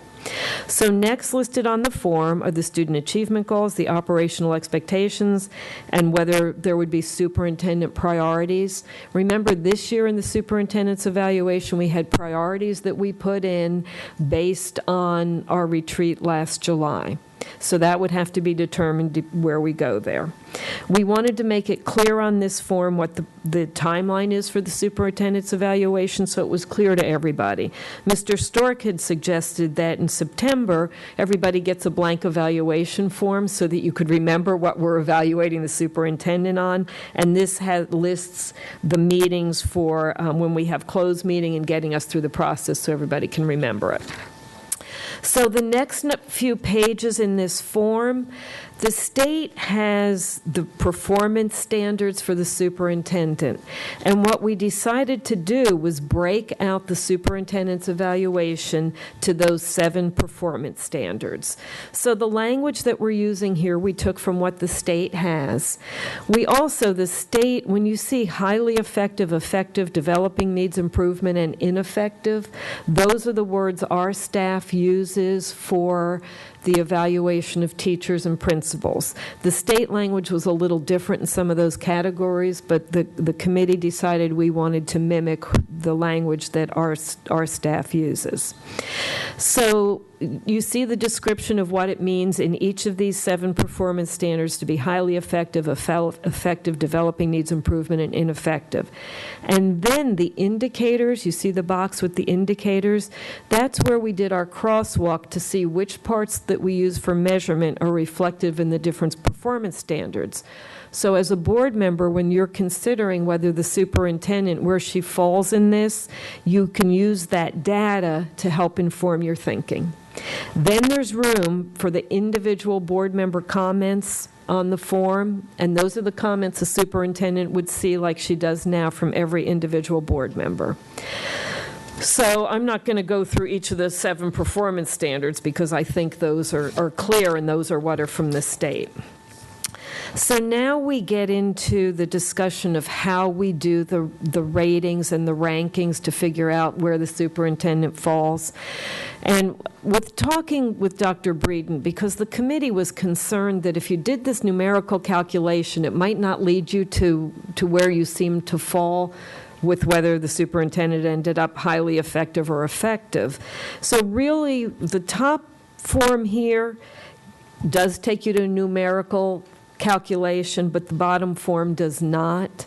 I think my advocacy in my discussions is we probably don't want to come up with a numerical number, but the first one, I'll walk you through it. So performance standard 1, say you chose that the superintendent was highly effective, that's the number 4, then you would say 4 times 10, and it would be 40. The only one that's different is standard 7, which is student achievement, and is 40%. What I found out from the state was they don't care if you make that 40% for the superintendent. It has to be 40% for teachers, has to be 40% for principals. But they said by the time you get to the superintendent, she doesn't affect the classroom that much. It doesn't have to be 40%. The committee felt like there should be consistency. If we're demanding the 40% from the teachers and principals, we wanted to keep that the same way. And then there would be a cumulative rating, and you would have to then say what she had. The next form under that, you would just put the word. Standard 1, I think the superintendent was highly effective. Maybe standard 2, it would be effective. And in your mind, you have the weights so that you know as you consider this that the standard 7 has the greatest weight in that. And then I kind of realized, I sent this out to the committee members and nobody gave me feedback. We had forgotten to list the superintendent priorities in there to give that an evaluation. So this would be the part of the form that each board member would fill out. Then we would have the closed meeting where we would talk about that, and the next page, it would be a separate document. And this is the consensus document. So this gets based on the board members talking about the superintendent's evaluation. So what the committee did not want to do, say we decided to use the numbers 4, 3, 2, 1. We didn't want to say there's a 4, a 4, a 3, a 3, a 2, a 1, add those up, divide it, and get what the superintendent is. Because that doesn't really show you, the average doesn't get to what the board's consensus is. So really what we wanted to do is in a closed meeting, we have a discussion. Say half, a third of the board has 4s, another third has 3s, there's a couple of 2s. We have a discussion together to say, all right, here's where we're coming in consensus. We understand each other's viewpoints. We think in standard 1, the superintendent is highly effective, even though a couple people didn't think that. We really wanted it to be a consensus, not an adding and a average of different numbers. So that's what would happen in the closed meeting. We'd decide that and have it in the form. So the first form takes that with the numbers, and then you have a number, and you'd have to determine a scale and say where the outcome is. My suggestion is that we take the bottom form, and we do the preponderance of evidence, that we look at this and we see it's mostly highly effective, or it's mostly effective, and we have an agreement among us. That's the total ranking for the superintendent. So that's the form at the bottom, overall evaluation rating, and it would be one of those areas. And then On the last page, and I need to know if we want to add something else, there was a feeling from the committee to leave these words. These are the consensus comments. Student achievement goals, strengths and commendation, student achievement goals, areas of focus, the same thing for the OEs. I don't know if we want to add language that talks about anything with the superintendent priorities. And then this is the consensus document that goes to the superintendent. So first I'm going to turn to the committee members and see if I missed anything and they want to add anything. Dan? I think from my perspective, I think you captured it, and particularly the effort that we put into trying to make sure this is a new approach while still incorporating our existing approaches to really reflect where the board wants to go overall. And obviously, we have to address what we're expecting our teachers and principals to do, and this, I think, brings it all together. So, and particularly the last part of it, we spent a lot of time on the weighting and how do we do that in a way that's provides not only individual perspectives, but also ultimately provides the board's perspective. So, yes, support it. Thank you, Dan. Anybody else on the committee want to add comments? Okay, I'm going to open it up to their comments. Janie? Okay, just so that I understand sort of the crosswalk. Just tell me where you are, Janie. Okay, all right, well, I have to figure out where I am. Okay, if I go back to, because I understand the performance standards in the state, I understand the 7 standards. Okay, and then you do the crosswalk, and then you will say OE 189S2. The OEs 1, 2, and 3 are really the SAGs, right? The student achievement goals, we'll say if it's student achievement goals. Okay, because when I look all up, of the numbers are OEs. Okay, because hold on a minute. When I go back to the very beginning, the first page of your report, you have student achievement goals, goal 1, 2, and 3, and then you have operational expectations, OE 3 through 12, and then S.2. What is OE 1, 2, and 3? What is OE 1 and 2? Yeah. You know, I didn't even catch that, so we will go through and edit that. Okay. You got me good, Janie. Right, and then, and when we, and that is our Orion. Current reporting on the student achievement goals, we've been doing one large report. It's all been collapsed. So how will the reporting be? The reporting's going to stay the same on all those. Using that data doesn't affect any changes we make to it. That's a separate thing. The crosswalk. But we wanted to have data. And That's when we did the crosswalk, we said, oh, information in these different OEs deal with that performance OE 1 standard. and 2, where is it? Because, well, it's just remember, my when you confusion. get this, Pam provides links so you can go re-look at those reports if you need to. Right. So you need to tell me what OE 1 and 2 is. I can't believe that was. And then the S.2 is? That's another one listed there for the superintendent. Is that superintendent priorities? Yes, that's a superintendent. It's not really an OE, but it was a superintendent direction we did. It's in the governance manual. All this is in the governance manual. Okay, so if I go back to the governance manual, I will actually, it'd be nice to have sort of links. So S.2. OE1 is referenced in here. It just, we've been pulling all this together. It dropped off. I don't remember what 1 and 2 are. We could look it up, but I'm not going to spend the time. That's fine. I was just flummoxed because I looked at the crosswalk. Lizette is looking for it for us. Right, because it's important that we're able to cross what we're not. OE1. Oh, it's the global operational expectation. OE2 is emergency superintendent succession. Okay. Okay, all right, that's fine. All right, so those are ones we need to- don't report on the same way. That's fine. Okay. Great. All right, thank you very much. And then going back to Standard 7, because I know statewide that has been sort of a difficult piece for everybody. On the superintendent's piece, for highly effective superintendent's leadership results and a high level of student academic progress with all populations of learners. So Are we looking at value added? No. Janie, we are so far ahead of everybody else in the state that doesn't use any data to do superintendent evaluations.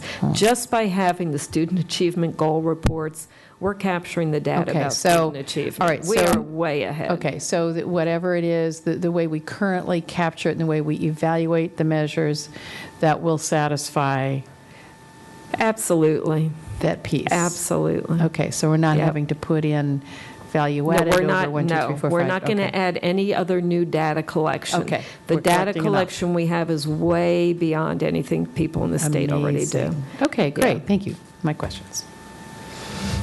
Tammy? I think you guys did a good job. I still feel it's a little complicated because I have just done a lot of evaluations, but I'm getting there. So, I guess my question is, so the choice then is, you're saying on our thing, page 5, I guess. So we have the choice between those two options there.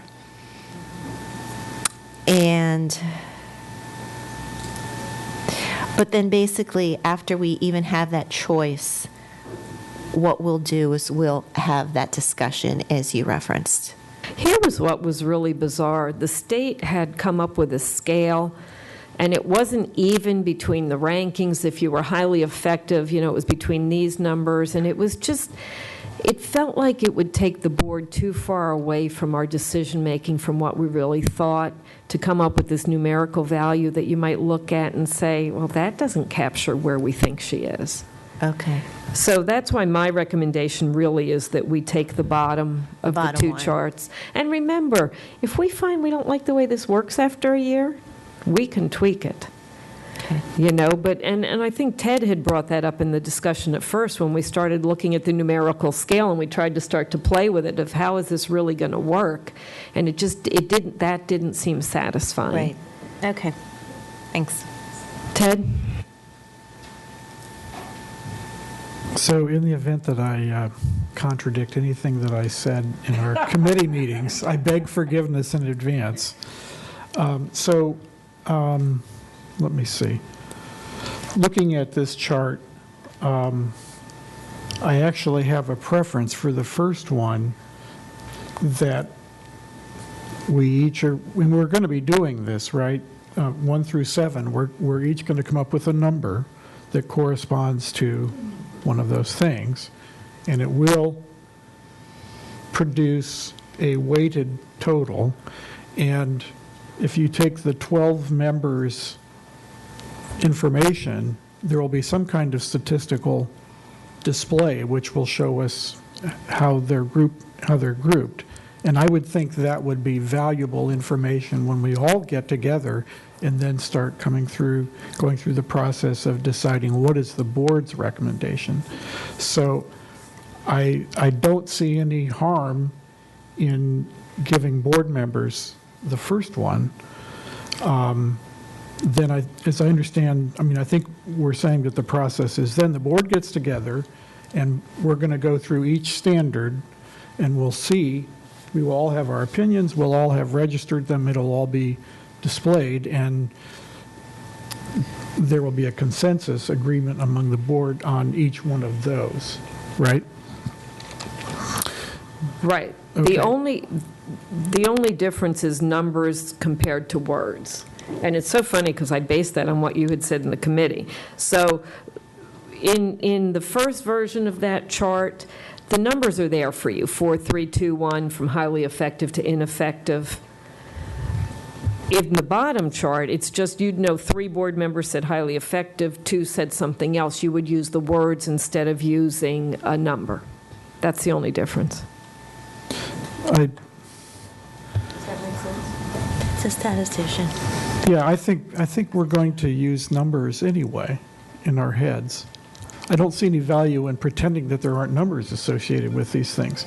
I think what we're trying to do, though, is to avoid having some kind of arbitrary number scale, right, and then have a bunch of numbers computed and just crank a bunch of numbers and say, oh, the superintendent is effective. I think you can have the numbers informing the discussion without this mindset of just, turn the crank and mechanically produce an evaluation. So that's really what I'm getting at here.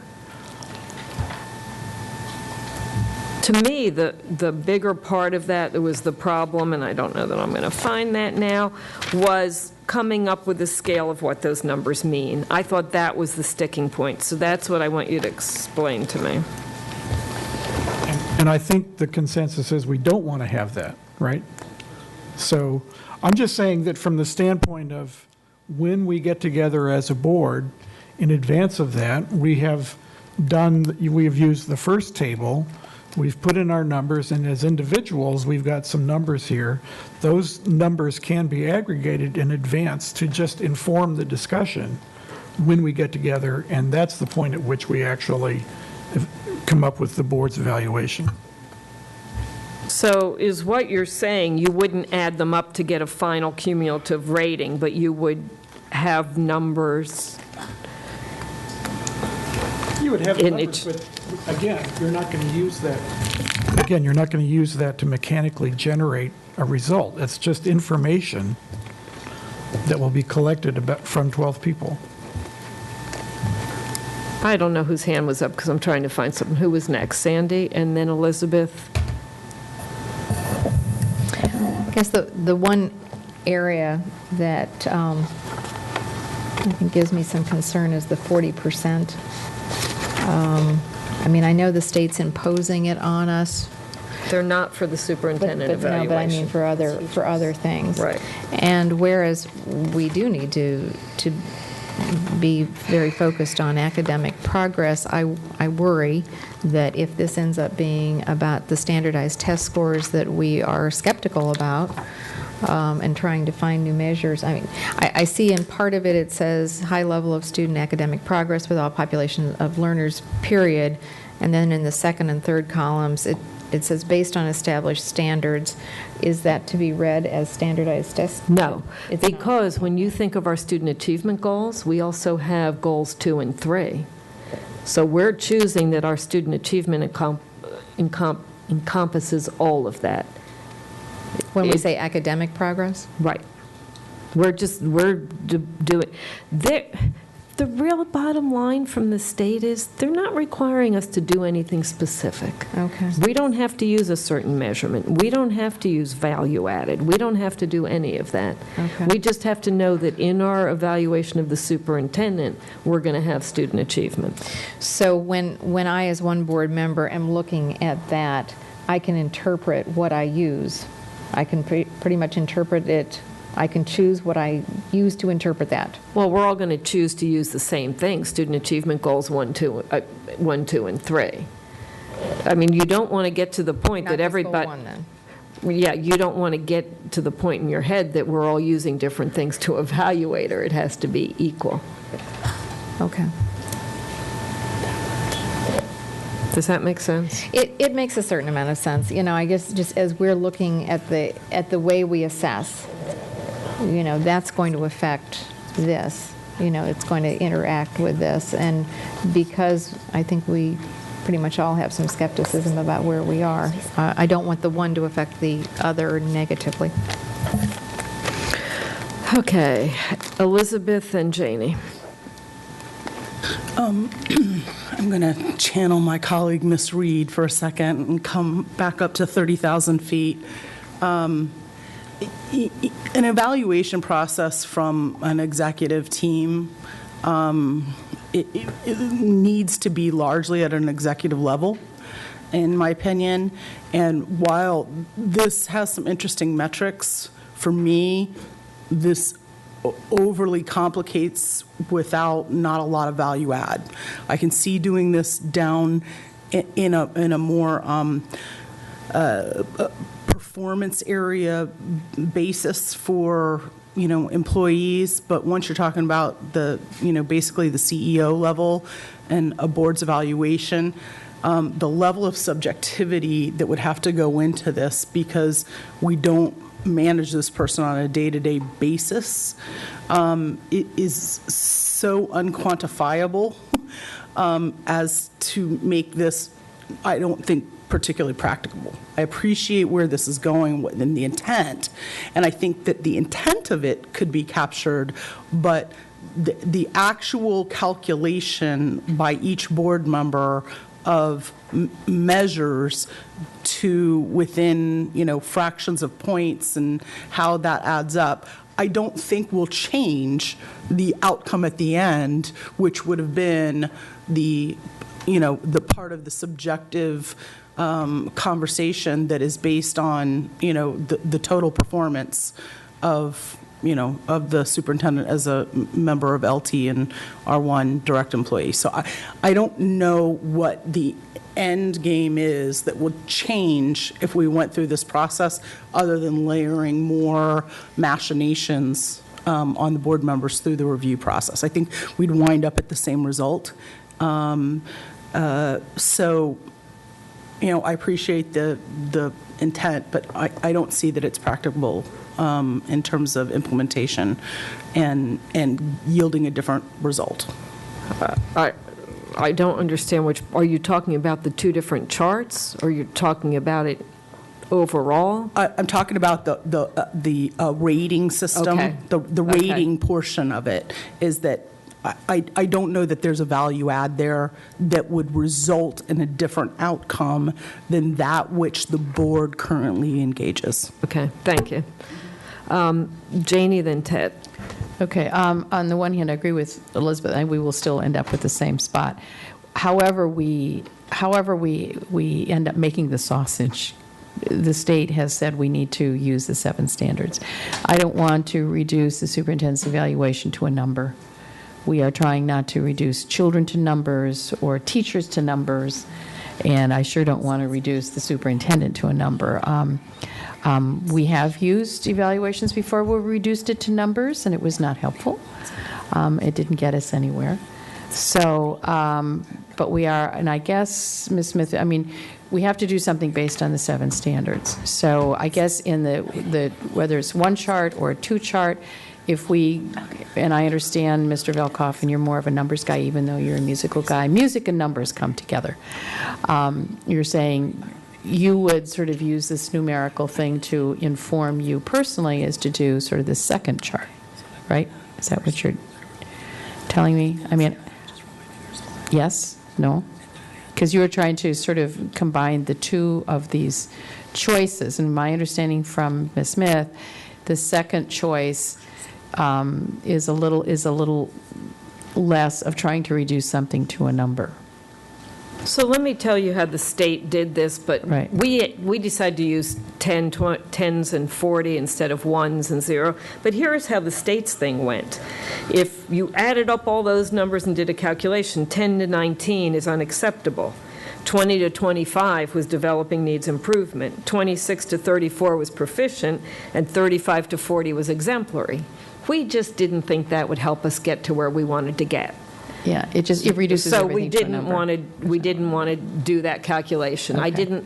It helped me talking with Terry, the preponderance of evidence. So when we sit down and we talk and we say, man, it's mostly exemplary, that's where we're going to go, but there might be a couple of other numbers that would make it go lower, and you'd say, well, we don't really think it should be the next one. So we didn't want to have the numbers so it's tie more us somewhere. consensus than, yeah, and I would rather do more a consensus and adding a narrative rather than reducing it to a 51.23 and a third or something. I don't want to go down that road.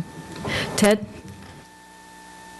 So I think what I hope we would end up with, let's say we're looking at standard number 1, and I would just want to see what's the tallies, what's the distribution of rankings, of ratings that the board members made, so we can see if they're evenly distributed, they're all on one thing.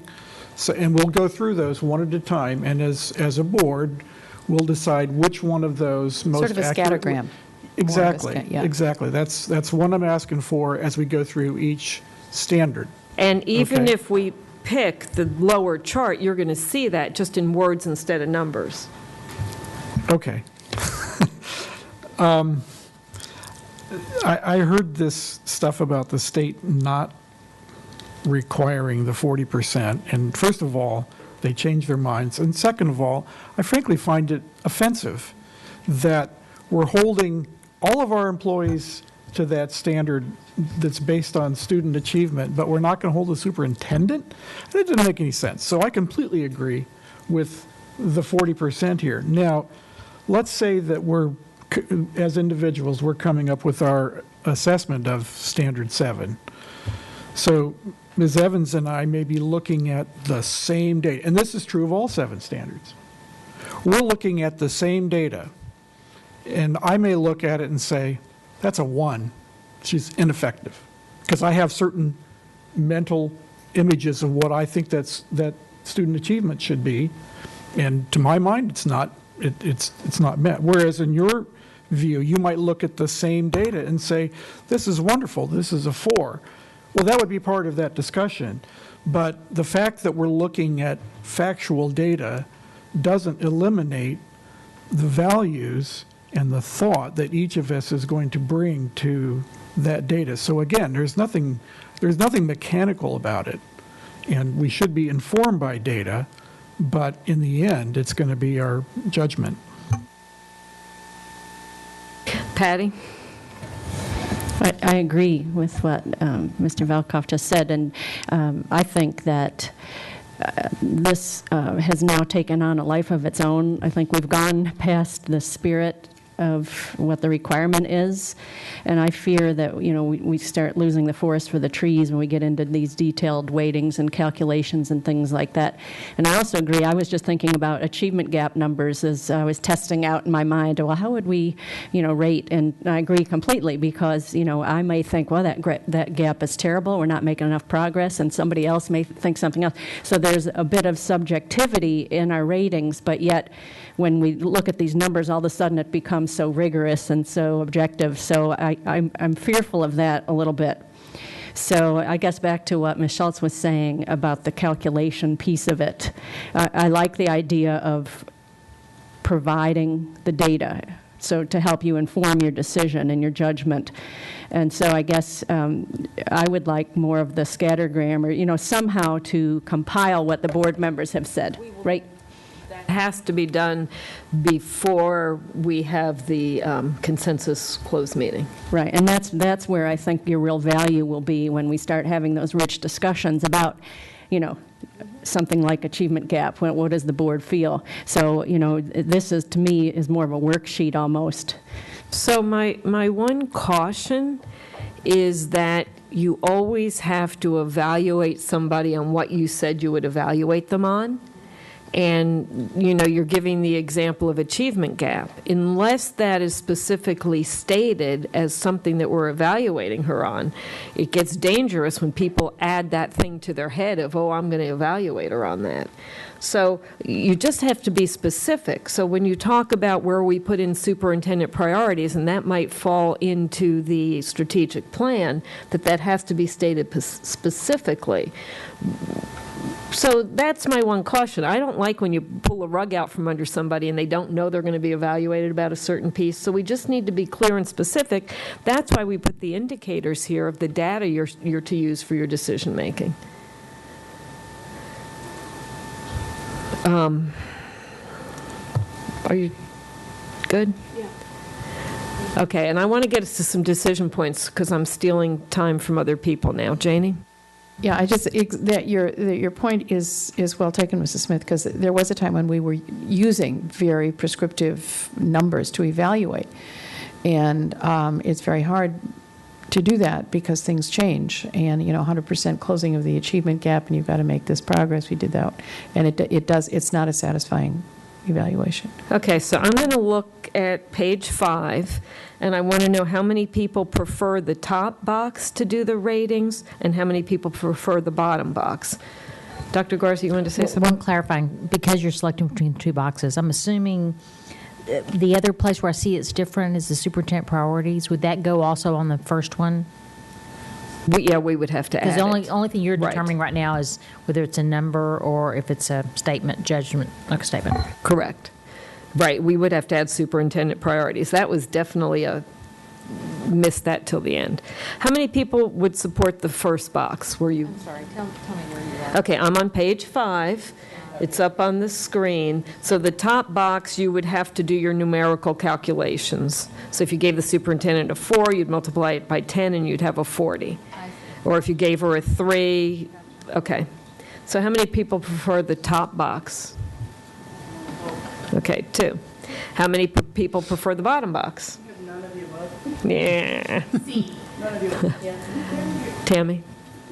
We talked about the scattergramming, so how would be the work that Pam would pull together for us? We all complete the evaluation, we send it to her, and it's hard because you guys have only done an evaluation once.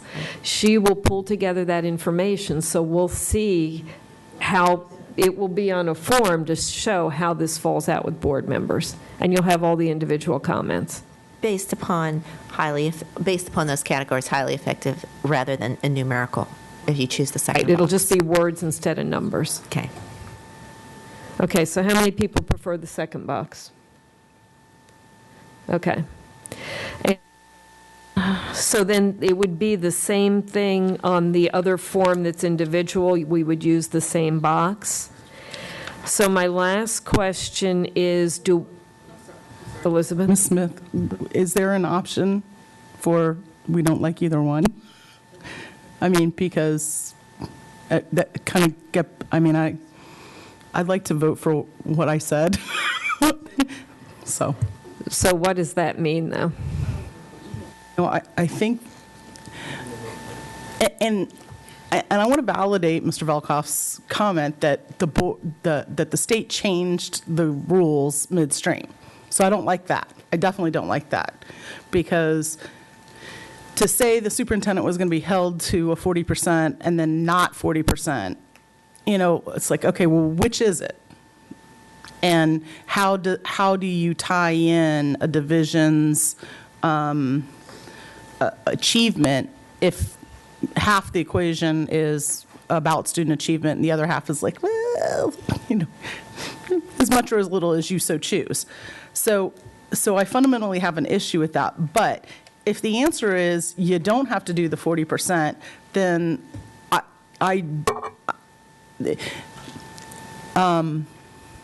memorializing a CEO of a division's review into a numeric score doesn't, again, get us anywhere. So I'm for the more of the practice that we're currently going through, as opposed to a data analysis of how we believe the superintendent is performing at the division level. So I'm in the C, none of the above, I guess. Okay, so I saw enough hands to get us to the second box. Well, I don't know where C, none of the above takes us, because we need to have some kind of evaluation form. Elizabeth? Oh, no worries. I'll take the compliment. So I think my concern is when we did raise our hands for who's present, and this is where I guess I'm wanting to do the numbers again. I just worry that something this important, I would like to see us reach at least 7. And if we're not there between kind of the 3 breakouts and votes, then I guess my question would be, I don't think I saw 7 hands. I thought I saw more than 7. Did we get 7?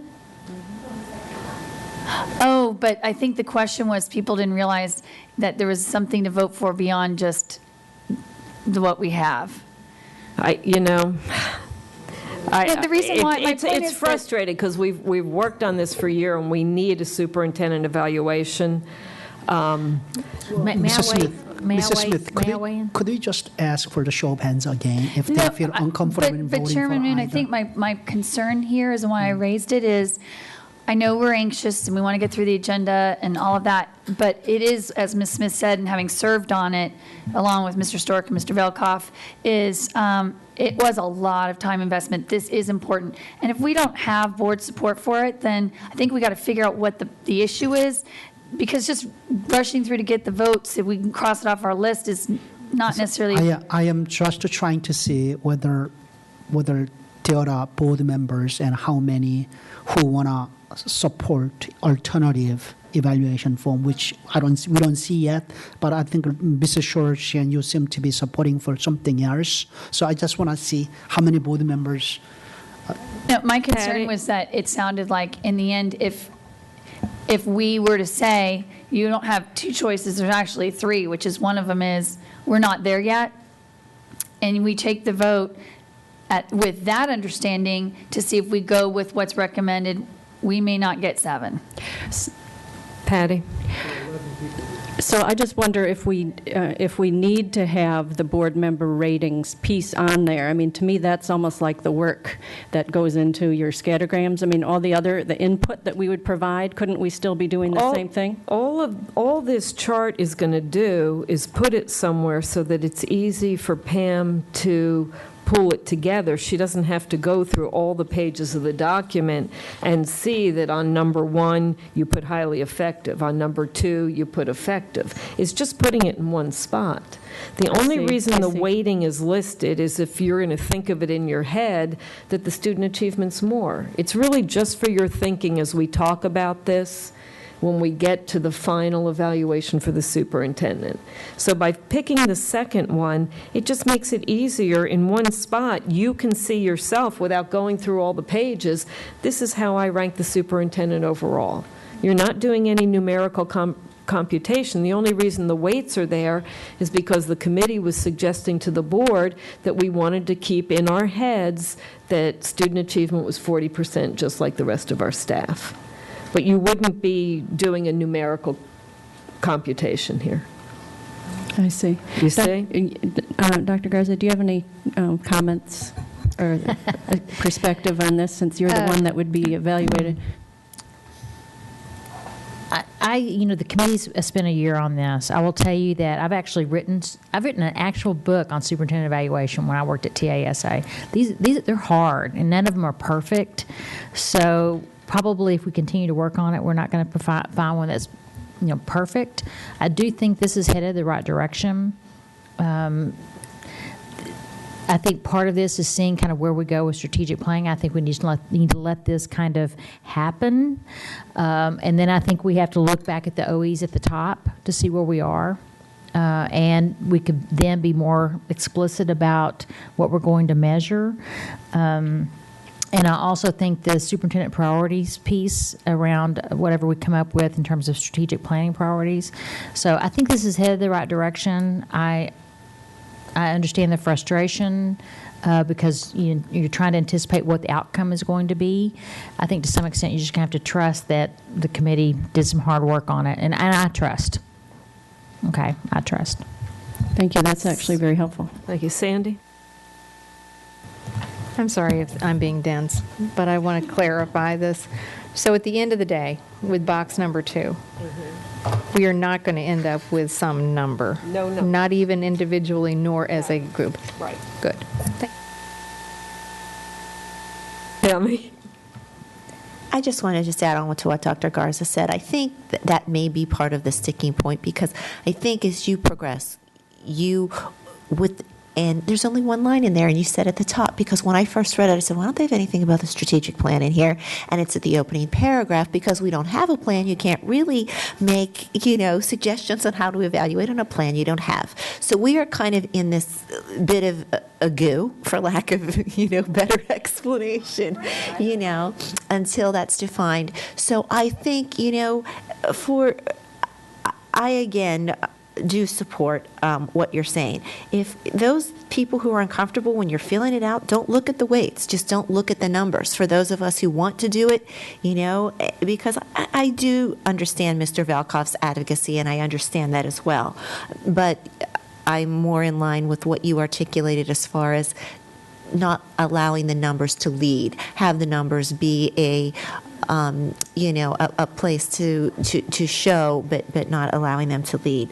So I would definitely move forward to allow this to, chart 2, use that, and And it may, it may evolve as the strategic plan comes into place and things change. But it is a little bit, I like the way it uses it to define, because that's what's so hard. I think we're all like shuffling through these papers, and it's a tough process, but I think this has helped a little bit. So thank you for your work. And even, it might not be perfect for everyone yet, but I think we're on the right track. Thank you. And that was the hard part, because we don't know where we're going to get with the strategic plan. The other piece that this recognizes is we can change the OEs as we go through this if we change the measurements, but we didn't have to do that as part of this. That's the other part of the process. I'm going to ask the question again about the second box. How many people support us using the second box in the evaluation? Okay, so we have plenty of people to move forward with the second box. My last question is going to be, do we need to, on the last page, and these are for the consensus comments, right now there's something about student achievement goals and there's something about OEs. Do we just want to add one more spot for us to have consensus comments about what we're calling superintendent priorities? Should we add that? I see Sandy shaking her head. Are we good with that? So we'll add superintendent priorities. Okay. I appreciate your help. I know how hard it is when you haven't been part of all the hours we spent trying to put something together that respected where the state wanted us to go, but having some rigor in doing what we wanted to do. And we will be flexible as we move forward, but we have to also be fair to the superintendent. Megan? Yeah, I just wanted to share with my colleagues, it really was a labor of love. I mean, we looked at different school systems in their evaluation process. We looked at HYA and, how they have recommended doing it. The crosswalking was almost mind-numbing. And then imagine taking all of our OEs, trying to match it up with the state. I mean, it was major mental gymnastics. And so I think we've done the best we can.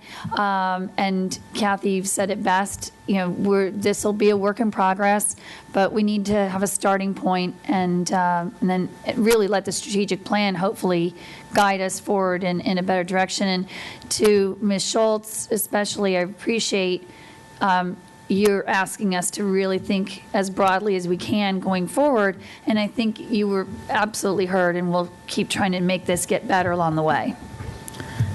I have a technical question. It was my understanding that if a developing needs improvement or below is determined by any board member, that comments would be required? Yes, thank you. Is that correct? Right. Okay. So on the comments, you're not required to put them, but if you did developing needs improvement or ineffective, you have to write comments in the form, and we should clarify that somewhere. That's a good point. Okay. So next steps. Yeah, I just want to make sure we capture these, that we're gonna use the second box on each form, that we are going to add a comment for superintendent priorities on page 7, and that we need to put a clarifying comment that if board members put developing needs improvement or ineffective, they must write a comment. Okay? Thank you so much, Patty. I just wanted to say thank you to the committee that worked so hard on this. Thank you very much.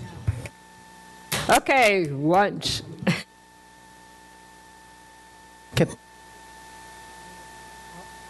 Mr. Smith, are you done? Don't leave yet. Don't leave yet.